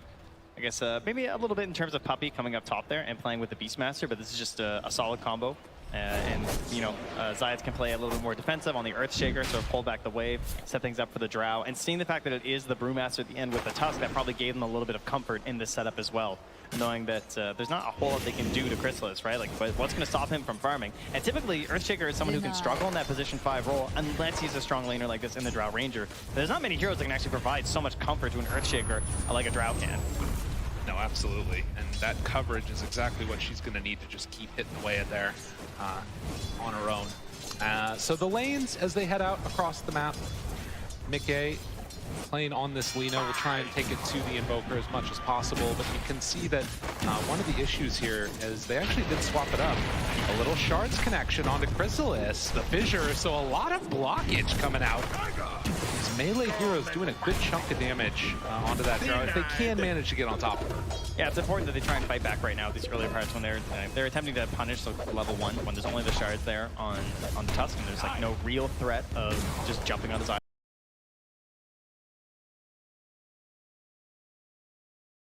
whenever they want. It's coming on in, gets the D ward there. See if Boxy can play his way, get the other one too. It's gonna be really hard to get this camp. Like, yeah, I mean, absolutely. He has the sentry, but can't place it down. So Fissure, Erupt, throws it back on the Chris. Swap. Zai's gonna now run over as well. Almost forced the body block. Bringing him down. The damage, it's out! Chrysalis gets him with that level 2 hit. That was just in time. It was like all a dance for the safe lane small camp, right? Like, yeah, they're changing their positioning, going back and forth like that. Oh, 23 HP, and gonna have to bring a salve out to himself. My goodness. Yeah, this lane is tough. This is a really hard one. Radiant's middle Getting an tower early is win under in a lane attack. with an Earthshaker support is going to be a great feeling because now you've got this Enchantress matching up versus the Undying. You're removing pretty much the whole purpose of this pick. Like, it feels like he really was just picked for the lane. They don't necessarily have like the free Tombstone killers, but they have a lot of great tools versus Tombstones. Obviously, like they end the draft with a Drow, so plenty of ranged heroes. There's the attack speed aura. Shouldn't be a major concern for them. Really, as long as they have the vision, that Tombstone's going down. True. You can see the pull there of the creep wave around. Matsu pulled it back in as Rezo is being zoned away by Insania up here on the top side. Currently going for none of those boars yet. Just wanting to play more on the axes and the punches. As Boxy gets this wave, pulls it back behind. Don't want to have to deal with the Drow anymore.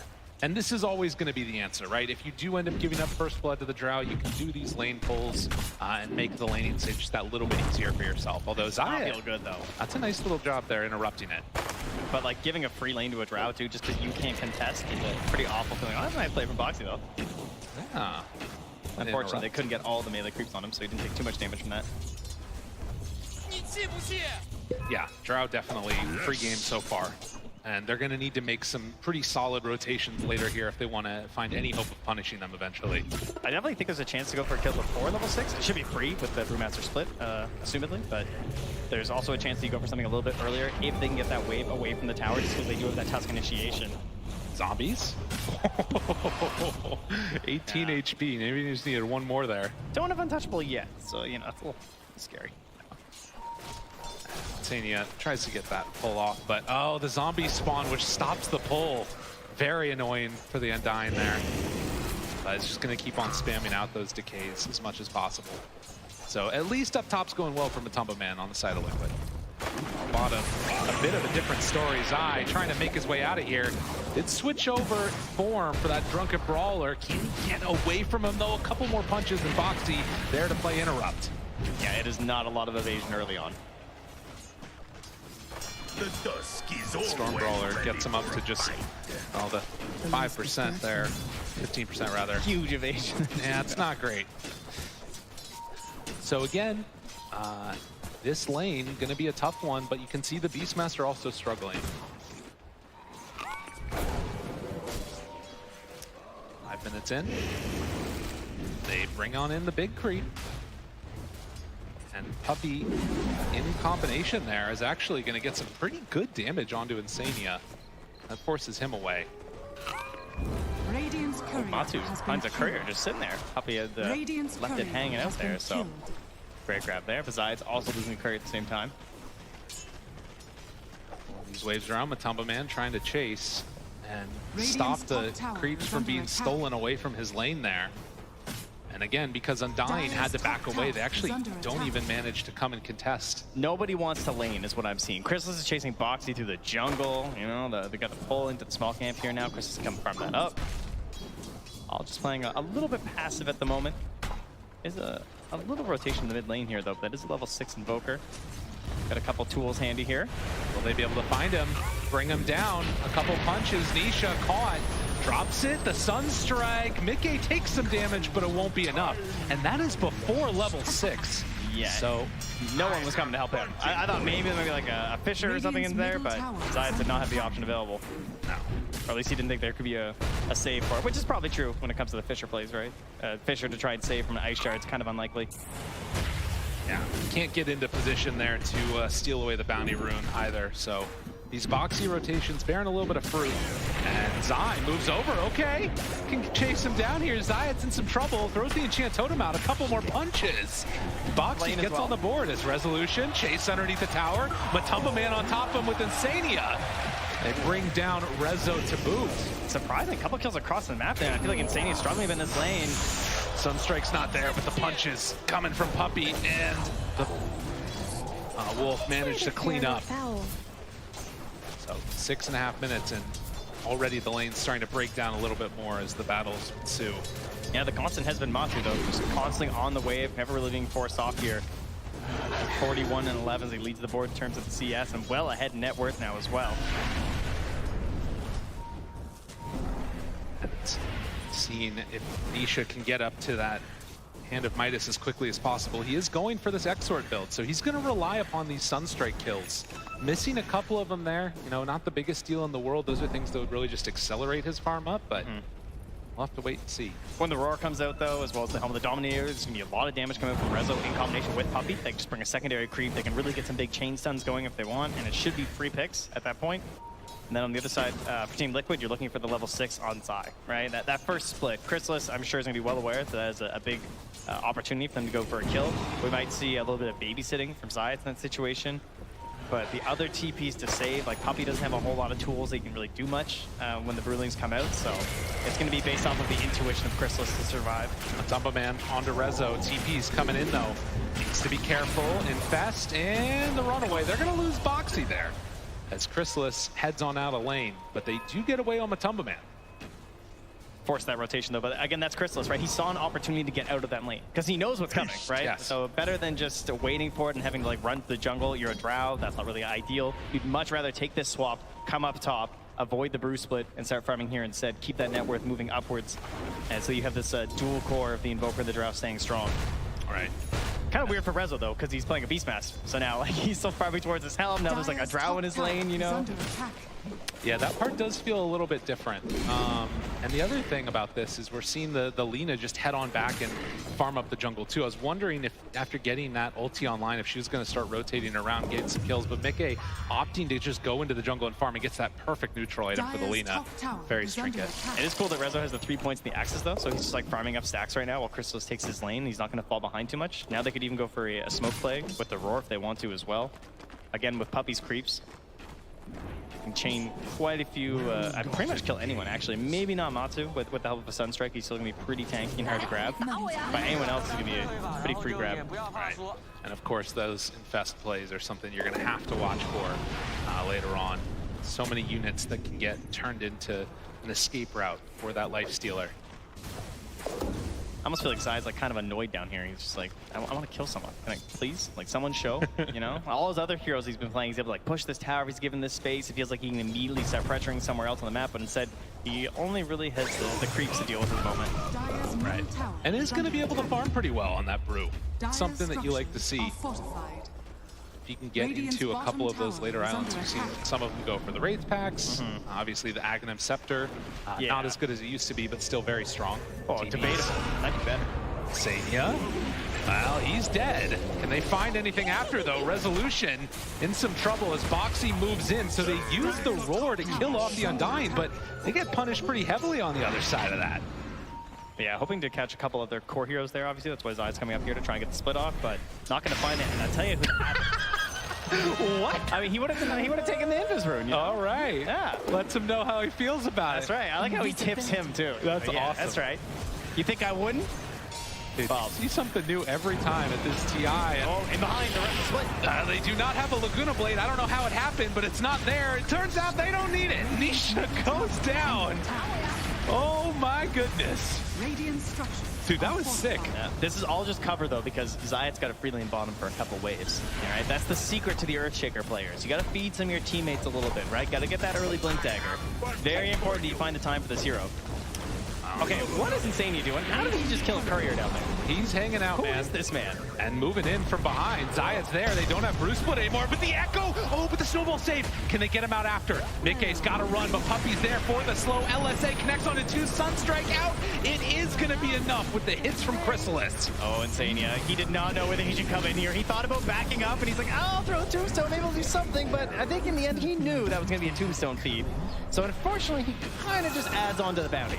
And you can see that after, again, a bit of a slow start to this one, it turns into a bloodbath and some good Cinder Brew damage there out onto Nisha, but they want to try and get some damage onto this tower. The split is down, you know, it's like chum in the water. They know that Zai doesn't have a whole lot he can do in this situation. They smell blood and they go right into that tower.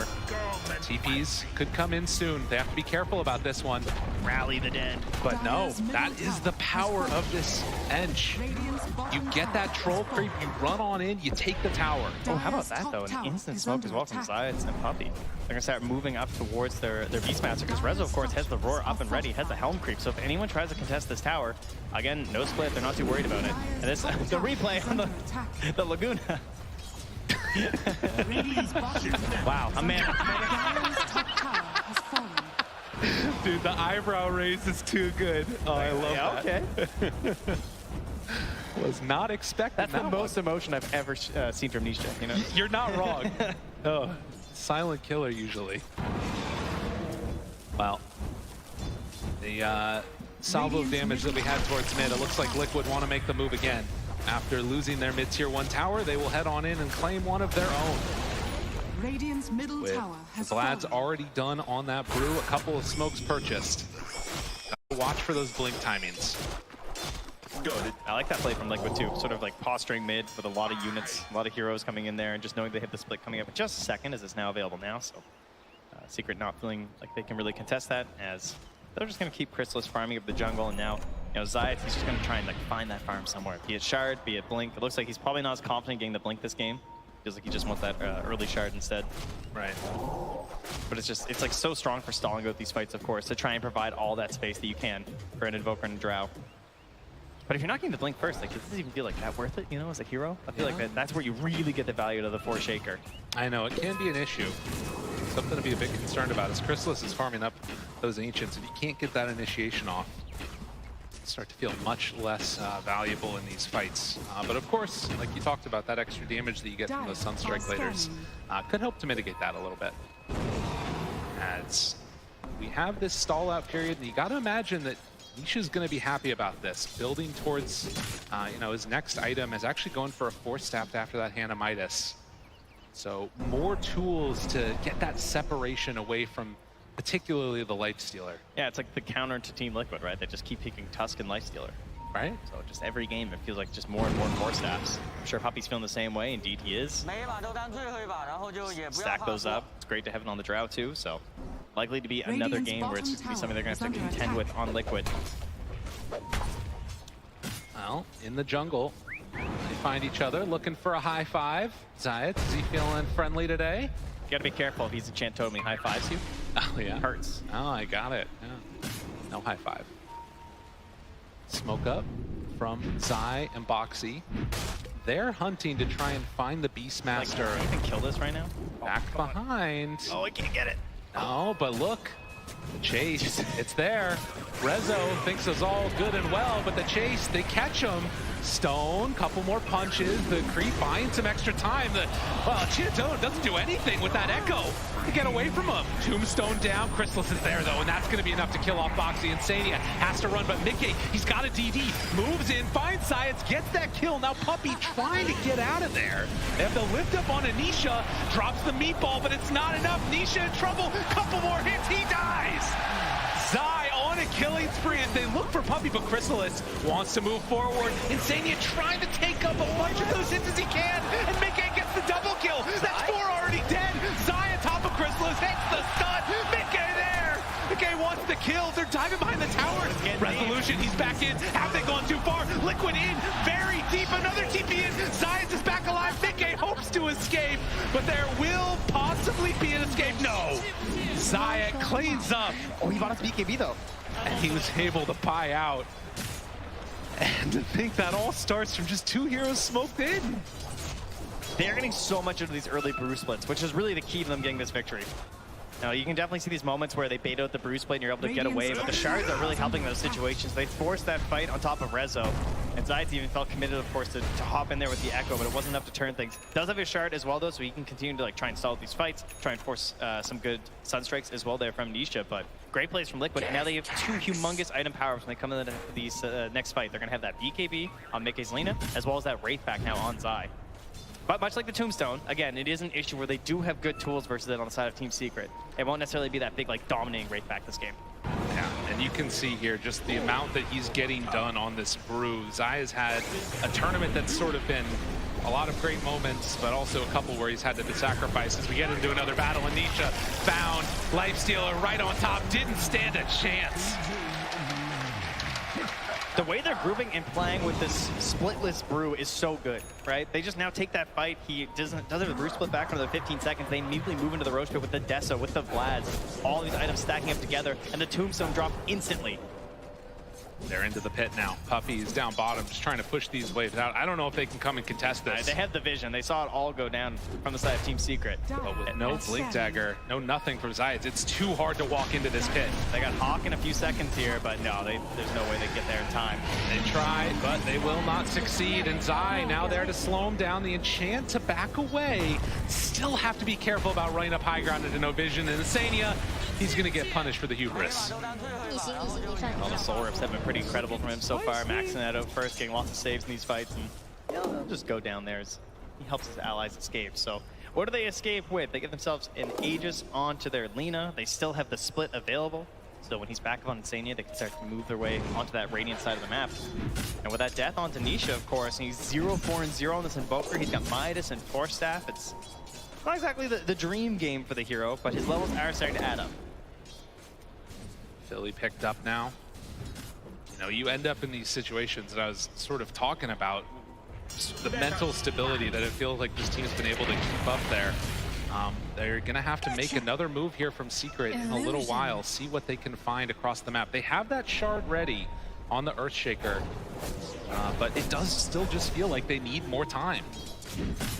A common trend of Secret throughout the last chance qualifier and TI has always been like Zayats and Rezo dominating their lane and pushing forward from there. Very combat heavy. It felt like it's Dawnbreakers, right? Like Marcy, just like fighting everyone all the time. Oh, Echo! It's not enough. That's not quite. Oh my goodness! And stick charges. Yeah, they don't have that though. They're not like a snowballing off-lane duo in this game. In game one, it worked really well because they had this like double vision tactic where they were going with the Beastmaster and the Nyx assassin. They find him. Nisha in the woods. Zai pops the ultimate. He wants this one. He wants it real bad. Lift up there. The rest of the team coming in.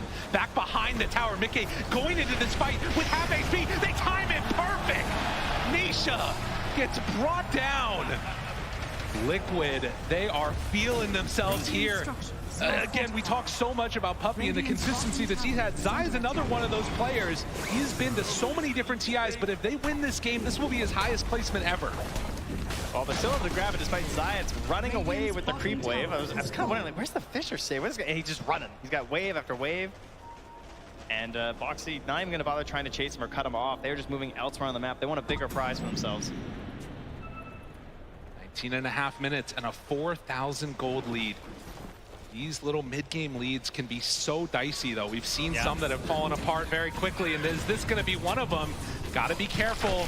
Lifestealer inside the open wounds, and Matumba Man going to run away. Resolution just not quite close enough to connect with any roar or anything else. Bit of a bold one there, as there was quite a bit of vision in the area from Team Secret. And Zayats, of course, the long run with the creeps will come to an end here, eventually being caught inside that dire jungle. So.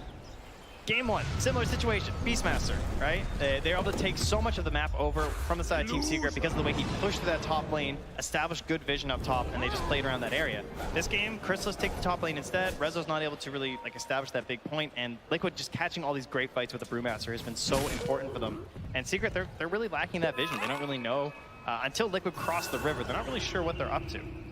And they're not able to go for these, cheeky little plays, the Sunstrikes, to try and get Liquid off balance. Instead, it's Liquid who are just pushing through and always staying very grouped together.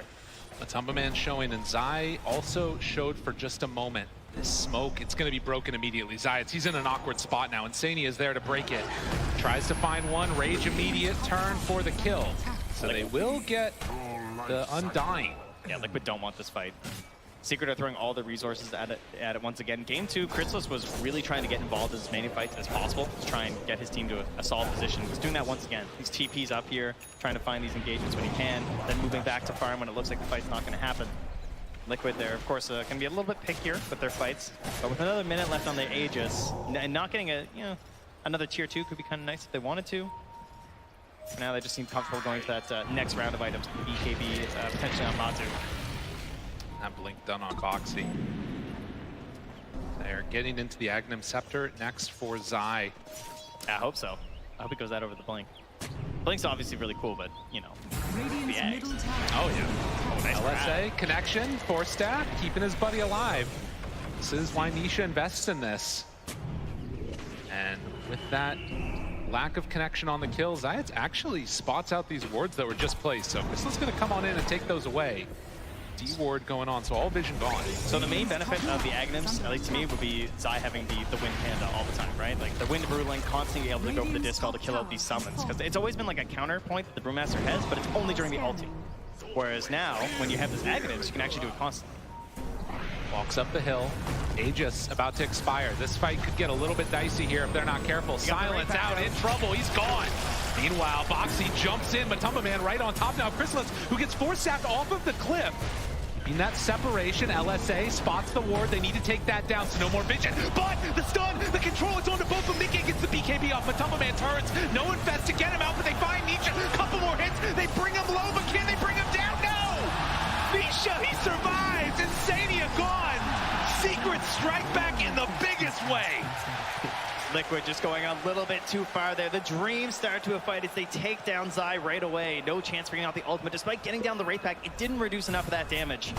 He still falls, and when he doesn't snap buyback, because there's no Aegis, right? Like, there's no big prize to claim here, so they know he doesn't want to buy back into this fight, even though he could get back there relatively quickly. Liquid keep going. They feel like they have some ability to still take this fight after this death. They were wrong. You know, they don't end up getting like the next big grab. Perfect force staffs, great positioning. Chrysalis to the high ground, back down again. Matu's raised up. He's running around. He can't find anybody. All of those utility spells caught in. Oh, yeah, what's up? What he says? Zai wasn't able to make it happen, but still looking solid in this one for Team Secret. After that huge win, you can see now 16-14 on a knife's edge. We talked about how close this game could be, and things start to get a little bit wild when it's an elimination match this close to the Aegis. So AC next on the docket. Zayas was still alive when he was like doing the call-out gestures. It's been his thing so far this tournament. He's the only one I've seen popping up out of his chair. I love to see it. You know, I think that it's a testament to sort of this guy and sort of his background in Dota. He spent so long just hanging out in obscurity and a lot of Eastern European tier 2 teams. Techies player Zayas? Right. You mean the Treant Protector player Zayas? The one-trick pony guy? And then suddenly, as we saw in that content piece, you know, he gets the call up, and he is absolutely taken over. And the last bit, Walrus Punch, Matumba Man gonna get stunned in the duration of the rage. The roll, the chase, Puppy gone. Meanwhile, Chrysalis on the low ground, but Zayas there again with the stun onto everybody. It's only to disengage though. They gotta run. Secret, trying to get out of there. The BKB, he can't do anything to that one. Chase down, look for more. Rezo in trouble, the lift up. They gotta let him go. They're gonna go for more and more and more. Liquid trying to chase, Rezo gone. And on the back lines, they take down Chrysalis to boot. Liquid and Secret, the push and pull. A tug of war. Looking at my heartstrings a little bit here.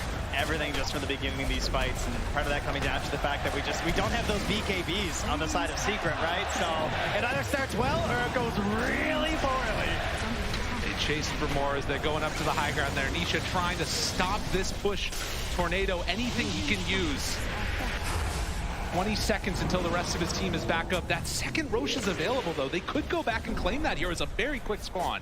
Oh, that'll be a big one for them. Respawns are going to be fast, though, on Secret. We're only 25 minutes in this game. Believe it or not, we're going to double up those bracers, those Wraith Packs. Wraith Fans, rather, but maybe a Wraith Pack later. It almost looked like a Walrus kick there with the punch and the force staff combo there. So probably gets double force back up. But that's a lot to commit to try and save your Ench. And though Zay's got a huge play there with the Fissure and the combo stuns, you know, it's Zai, right? The original. Coming through there with the split, and Chrysalis just worst case scenario. I mean, that's the thing, right? With no BKB on this draw, as soon as you find the real one, it turns into this huge problem. You just lift her up, wait till the fight to end. Yep. I'll tell you, that Philosopher's Stone's been doing a lot of work here for Zayas, though. He's getting close to that Blink Dagger. Almost like a second life for this Earthshaker when it comes to like having relevancy in this game. Right now, he's just sit in the back line, find just a Fissure, combo stun, see if he can set up for his Drow and his Invoker in that sense. But you get that Blink Dagger, you spot that right moment, maybe you can win the whole fight yourself. And the thing that's interesting about this too is the distribution of farm. You take a look at these net worths. It's Alina and Lifestealer that are way up at the top right now. A pretty big gap, and then you got the 3 cores from Secret, but it's Puppy that's making up the difference. This Enchantress needs to have some more impact here in this game. Has already got a force staff. I'm not sure what you buy. No nature's attendance, he's just stats. I got the damage, all right? There's no heals happening here. Not today. Hey, Illusion spots out a lot of Liquid. The jump They got vision and then have to run away immediately. Boxy is already gone. Mickey finds another. Rezo dead. Chrysalis, the one left behind. Nisha also trying to escape. They decide to turn their sights onto Puppey. Get the D-wards here and control this area as opposed to chasing. Radiant's current. That was insane. They're just blinking and infesting. They know they just need the vision for this fight to try and give Zai that grab, right? He just needs that one toss-up. Again, there's no secondary play here. There's no BKB for that Drow Ranger, but now they're going to go for the wraparound play here from the side. Will they be able to take this fight? Puppey wants to run in. Chrysalis is there too. Roche down about a third HP. There, Zayas. They're still sticking around. Zayas blinks. He gets the stun, but the interrupt. Where's the follow-up damage? It's not there. Chrysalis, though. Boxy, he kept him out of that fight that entire time, trying to clean up and get this Aegis. It's actually the Radiant that get the kill, but Nisha down low. He gets out. Can he escape from this one? Chrysalis hitting in the backside. They take down Matumbaman. Mickey wants to find a kill, but the dodge. Nisha gets away. Are you kidding me? He gets away from them. Aegis still on Mickey, but with no BKB's got to get out. TP's away. What is this game? It's gonna be a very confusing fight recap here. We got an Aegis single side Team Liquid. Everyone who's playing their heart out right now. And despite it going their way, I think there was even a snatch, right? They grabbed the kill, I think with the Sunstrike from Luka, and then he blinked in after. Almost got it. Who got the shard? I'm not sure. Oh, it was the Lifestealer. No, he already, yeah. Regardless, we sort of keep the game at status quo to a certain extent because you lose a lot of Liquid heroes in terms of the net worth, but the big thing is still 4 minutes left of that Aegis on Mickey. He's playing that carry role out of the mid lane. Most certainly is. Feels very comfortable doing it. Now has 4 minutes of the true comfort of having an Aegis as well. As he's actually shadowing Matsu right now, maybe worried about a possible play coming up from Team Secret. Oh, that's an interesting choice for the Nature's, or for the Enchantress, going for the drums and queuing up of all things an AC. You know, if there's one thing, lofty goals. If there's one thing I learned, it's that Puppey farms. Never forget Puppey Crystal Maiden card. Yeah. Is under attack. True enough. Well, the kill score is even. If there was any doubt about these two teams putting on a show for all you people out here in the crowd, let's dispel those myths right now, as there is still some pressure being mounted in Senia with a surprise in Sabai. That is not one you suspect, that's for sure. I mean, they do see that he has almost 3,000 health, so might be able to anticipate that there's a Lifestealer inside of him. But the tier 2 tower gets taken. Yep, that Hawk Vision giving them a little bit of a semblance of safety there as they approach the tower. But again, there's still no BKBs here. So, I mean, it's just so unusual compared to how all of these Dota games have been going through all of TI, right? We're so used to basically every core having a BKB at this point. And it just feels so strong for Zai if he can get that perfect initiation. Did Liquid read the movement right? Are they going to be able to anticipate where Secret are going? The blink in Zai, this is his former team. Right. They can't quite catch him. It's all about that mid-wave, right? You know someone has to come and grab this, but no one wants to commit on these mid-waves. You want to be really far back. Just sort of give him a little blast, back away. Yes. Don't want to get caught in a bad fight. All right. As, again, those shards actually there for Boxy was what the one he got. But you can see the sort of macro movement that they're making, trying to control these high grounds. Secret that smoke up with 4. They are showing Puppey on the wave. Can they find anybody with this backstab? And Matsu, he was considering quite a few different items throughout this game, right? Almost went for the BKB on the Lifestealer, ended up going for the AC instead. Has to watch out for that silence, though. Or he gets saved by someone. The Hawk is going out first. Oh, he just got a Paladin Sword, too. The Golem up front. Gives it over to Mickey. They're not quite going to get there. If Zayats finds somebody here, this could be a huge burst of damage, but it does look like Liquid recognizing the danger. Mickey gets caught! BKB, it's not coming out! Mickey is going to drop that Aegis. 1 life. Can they do another one? Rezo is there. He has the roar available. Gets interrupted. Gets caught. The Sunstrike out. It's not enough damage quite yet. Mickey 4 step away. Get out of there. Zayats tries to control afterwards. Can they bring him down in time? Mickey in trouble. Gets invested. The save again. The tornado lift up onto both of them though. Mickey, he's been living through so long, so much, and he's actually going to do it again. Mickey finally gets brought down by Puppey. The alacrity, the damage, Matumbaman, they want to bring down Chrysalis, a couple more punches, but all these 4 steps, it's the bane of Liquid. They don't have a way to get him out. Matumbaman to fall. Zai needs to clean up. He's got to get a couple more with Chrysalis. He gets up to the high ground. Insania brought down as well. The little turret Earth that could. This positioning, all-terrain vehicles on Secret, they're all over the place. Up, down, low ground, a TP out by Rezo at 10% HP, and you said Puppey needed to pop off. Yeah, I think he did. Oh my god. That was an insane. He did the most damage in that last fight. All he did was click. So many rounds of it, and Puppey, he found him again. Puppey does not want to be denied. Chrysalis, a couple more hits. This man, he's a lot of evasion, does have a blink away from Zai. Needs to hunt, needs to escape, but Zayas, he says no!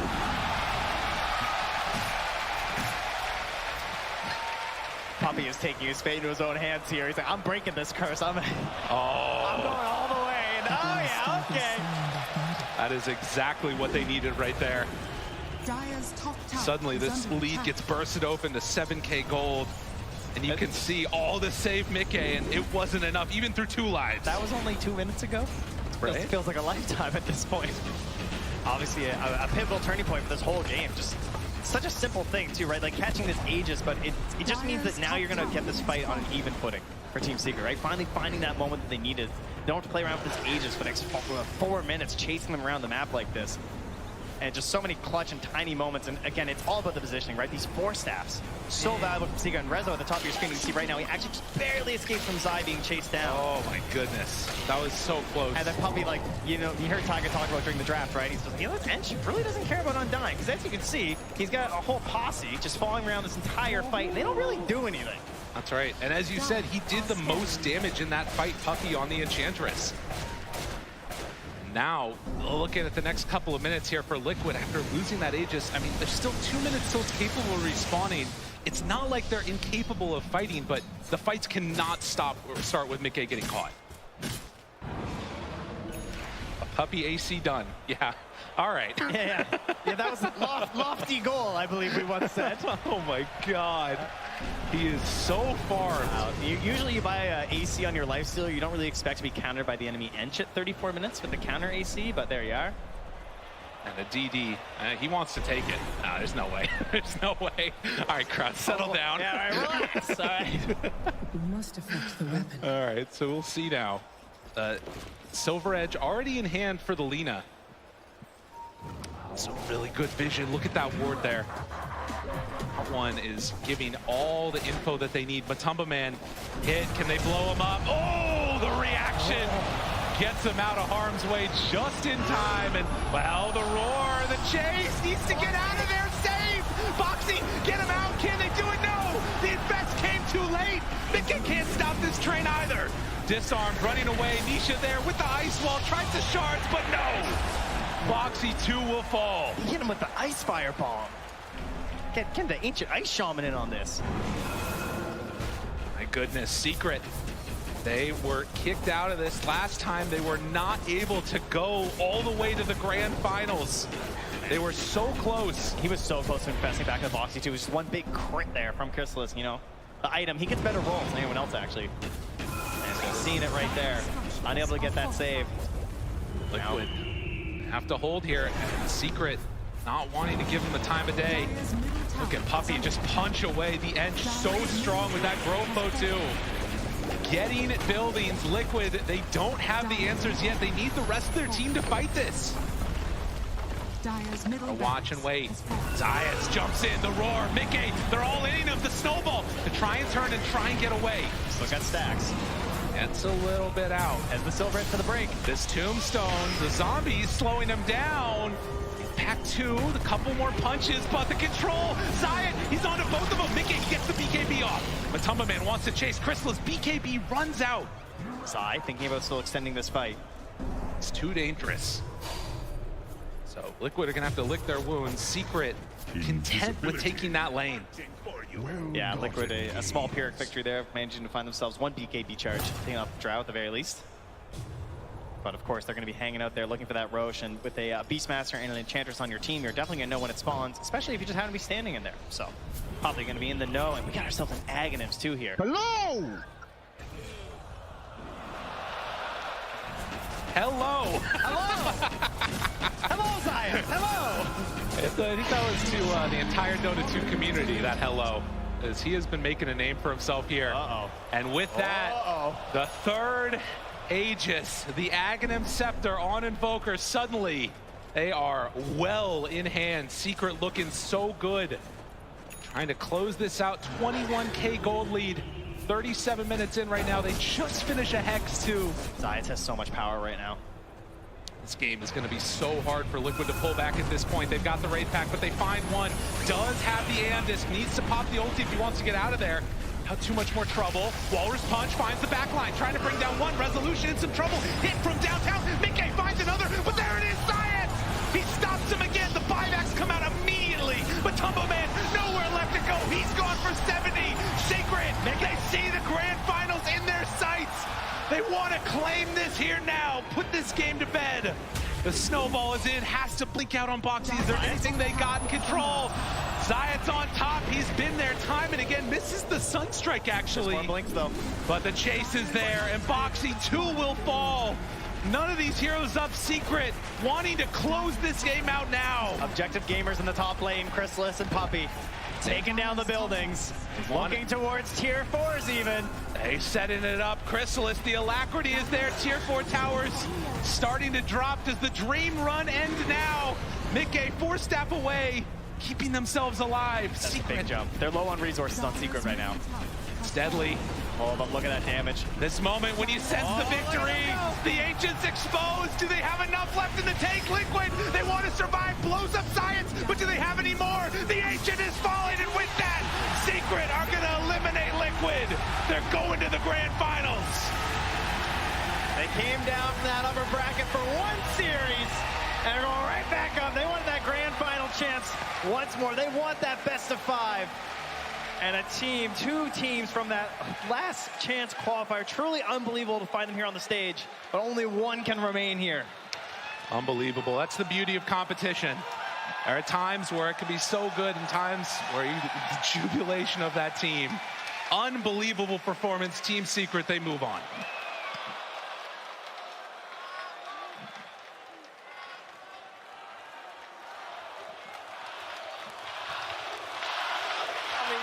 From both teams. Congratulations to Team Secret here winning and securing their space in the grand finals. Hugs all around for different reasons, of course, because with every victory there has to be a losing team as well. But I know that there's a lot of love on that stage at the moment. I also slightly biased, want to give a shout out to the first ever Dutch Dota 2 player taking a place in the grand finals. Chrysalis, of course, first-timer here at TI and taking his space next to other 2 first-timers, Skeeter and Nine. So that is some well-deserved praise there. This game was crazy, though. It was absolutely mental. I think that fight that we saw in the top lane, Effie, that's the one that's going to be etched in our memories for a long time. So many fights that were just so good.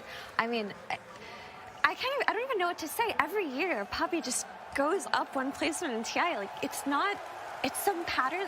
It's just the truth of Dota. This is a truth of Dota. Every year, he will level up with this team. The way he won this game on Enchantress, he's like, I'm the carry right now, taking the Grobo from his Drow Ranger. And look at this, man. The stats over heal. He went stats on Enchantress. And we see it all the time. We the see greatest. He's feeling himself. We see it in these game 3s. These games where you could get eliminated or you could go forward, the comfort picks come out. But where do they usually come out of, right? They either come out for the carry player or the mid player of a team. But in this game 3, in this series that is deciding who goes to the finals, Puppey pulls out his comfort pick, the Enchantress, and he decides to just build carry items and put that game on his shoulders. I mean, it was such a great game. He dealt more damage than Nisha in that game. That's pretty wild. I mean, they were buffing him up. I mean, he's like Nisha, alacrity on him, sitting next to the Drow Ranger.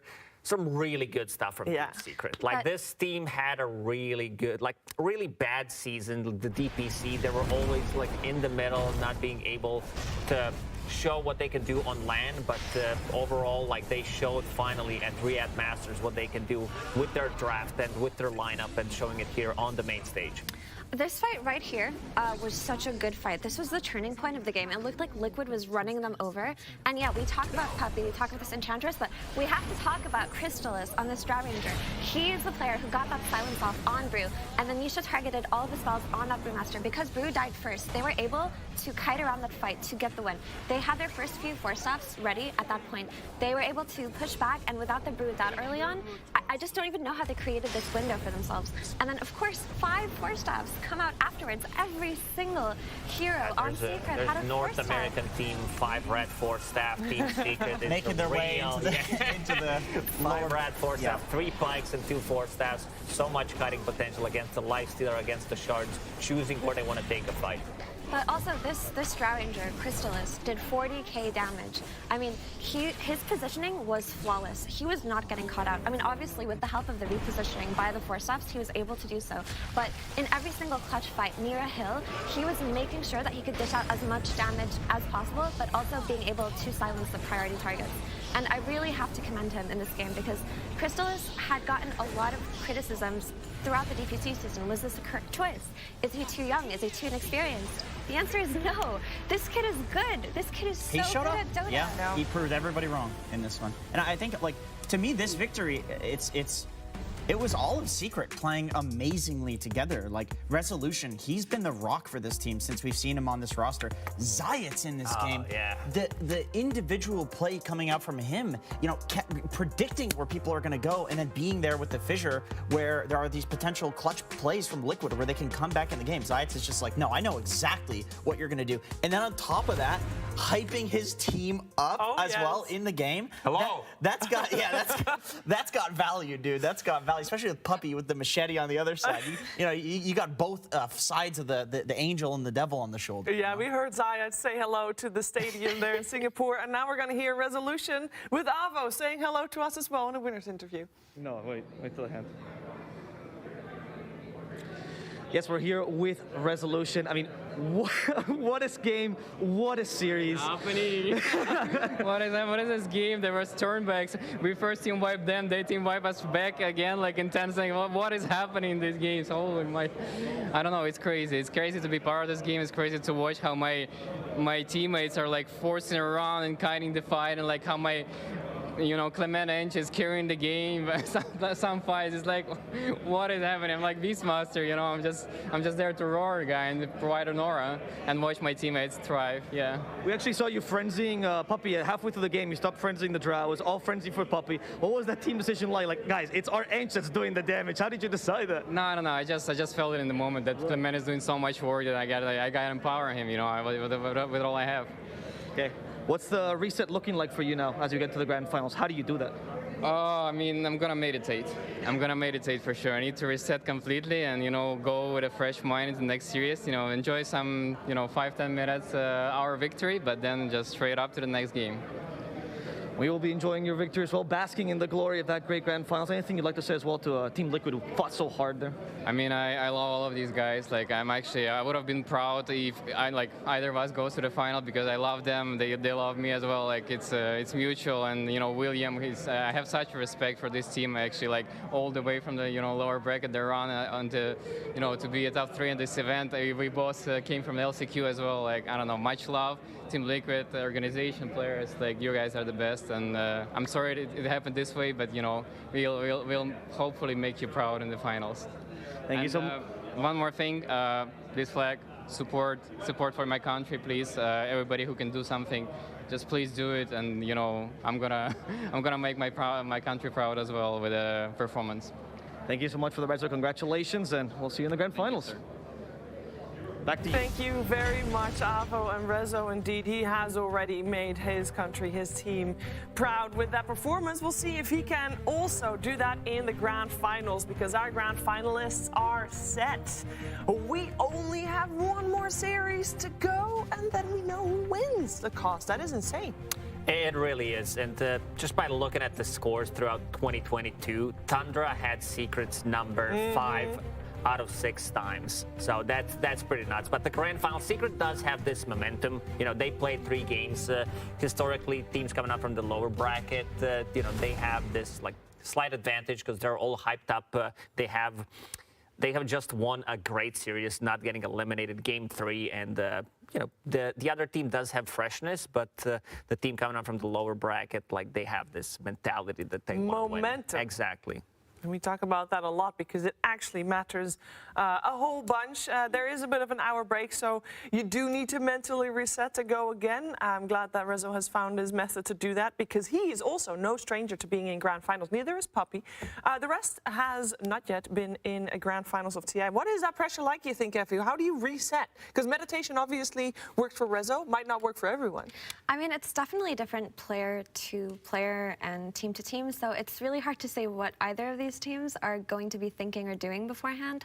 But for the most part, if you're coming off of a win like that, you're just feeling confident, and especially you're feeling trusting of your teammates, right? To win in such a way where you're all kiting each other around, helping each other with force stops, like, it's gotta inspire that sense of camaraderie. So I think for both teams, I mean, Tundra don't have to do the reset, but they do have to sit down and think. They just need to kind of separate from what's going on right now and play like they're in their rooms, play like they're at home, and just play their best Dota. Play their best Dota, indeed.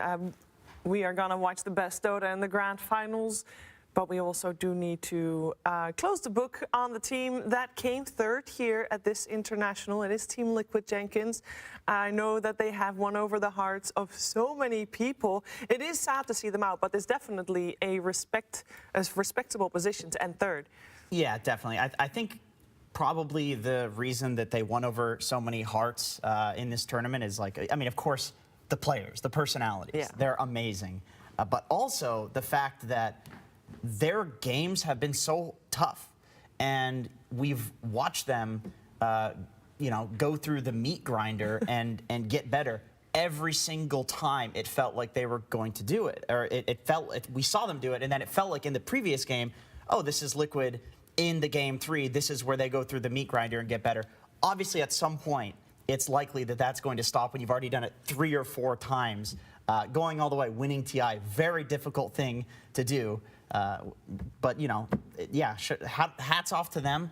I cannot believe that somebody can put their brain through so much raw emotion, so many chemicals flowing through there, and then they're still human at the end of the day. Like, imagine how they felt. Like they said, last chance qualifiers, they felt better winning that than winning TI. And then they say it again, they felt better winning a series than winning TI with Tumba. And it's like, how do you do that every series? How do you do it? I mean, I think it's just the support system, right? You heard that speech from Blitz. 3 coaches, yeah. But you heard him say, no matter what the outcome is, we're going to smile, and I'm proud of all of you. And that really just is a story of Liquid. That's why they've captured so many fans' hearts. That's why they were able to make it this far, just because of how much they trust and respect each other, and how they're just able to stabilize their system, their support system, in these tough environments. Yeah, tough environment indeed. And for Matumaman, this was, of course, the last time that we got to see him on the stage playing his best Dota.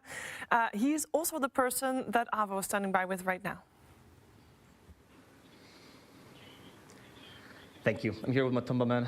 Matumaman, before the tournament, you're talking about how it's not the last result that defines you, right? It's the whole career, your whole journey.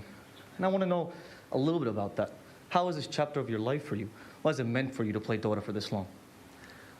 I mean, I always thought when I started my career that I wouldn't be playing for so long. After like third year, I already contemplated about quitting, but I stuck with it. To be honest, I was young and I didn't really have anything else to do with my life, and Dota was something just like brought like pure happiness for myself. It gave me purpose, and it really also defined me as a person, like who I am and what do I do. And I mean, it's been a great run, and now it's bittersweet moment that it's over, but sad, and I mean, I'll get to process these feelings later anyway. I'm sure a lot of people have joined this journey alongside you. Is there anyone, or maybe your friends or your teammates, that you'd like to speak any words to at this moment? I mean, I've interacted with a lot of people during my career that, I mean, most of them are happy moments. I mean, I cherish my old teammates from old Liquid, winning TI with them, like one of my most memorable moments of my life, and it will stay that way. I think this one will be one of them as well. And there's just a lot of good moments with a lot of people. I mean, I can't really name all of them because, like, there's dozens and dozens and dozens coming up, even the casters and the analysts and everyone, like the different teams that I didn't even play with them. Like these players, I consider them my friends and in some ways a family too. So it's really sad to say goodbye to them, but sometimes you gotta move on on your life and figure out something else. For his next chapter.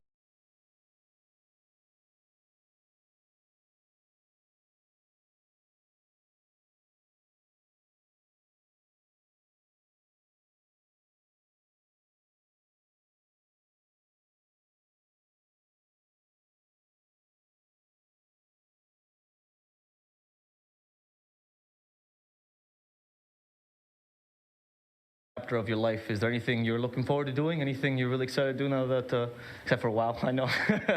Anything you're gonna do in the next coming days? I mean, this is a hard question always. I feel like I'll just relax and reflect a bit. I felt like I've been in a war on a battlefield of Dota 2, fighting for the Ancient. So I think I just need to relax a little bit. And after that, I'm looking to spend a lot of time on my sailing boat during summer and kind of just get the feeling what do I really want to do with the next chapter of my life. Do you have anything you'd like to say to all the fans as well that have supported your journey throughout this whole TI, throughout your whole career? I mean, I felt like no matter what team I was on, I was always almost a fan favorite, and it really warms my heart to have such a support for, I don't know, like why they picked me, that a lot of people just like kind of wanted to root for me. I mean, even here, it's like I felt like every team that we knocked out was kind of rooting for us, even like we knocked them out. That's like, that's the gist I got, and it was kind of weird for me. At the same time, I felt like I had like, everyone was really cheering for me, like I was the one, you know, like, but it really, like, it's amazing feeling, even though Secret won this series and I exit the stage and people are just cheering Matumba man, like the whole stadium is going wild. It's like, it's an amazing feeling, good way to go out as well. Thank you so much for your time, Matumba man. It's been an absolute pleasure, not just for me, but for anyone who's interacted with you in the scene, and as you said, for the fans. And we all wish you luck, whatever you may do from now on. Back to you, Shiver. Thank you very much. And indeed, he definitely can look back on his Dota 2 career and smile, because this was a glorious one, Lacoste. Absolutely. I mean,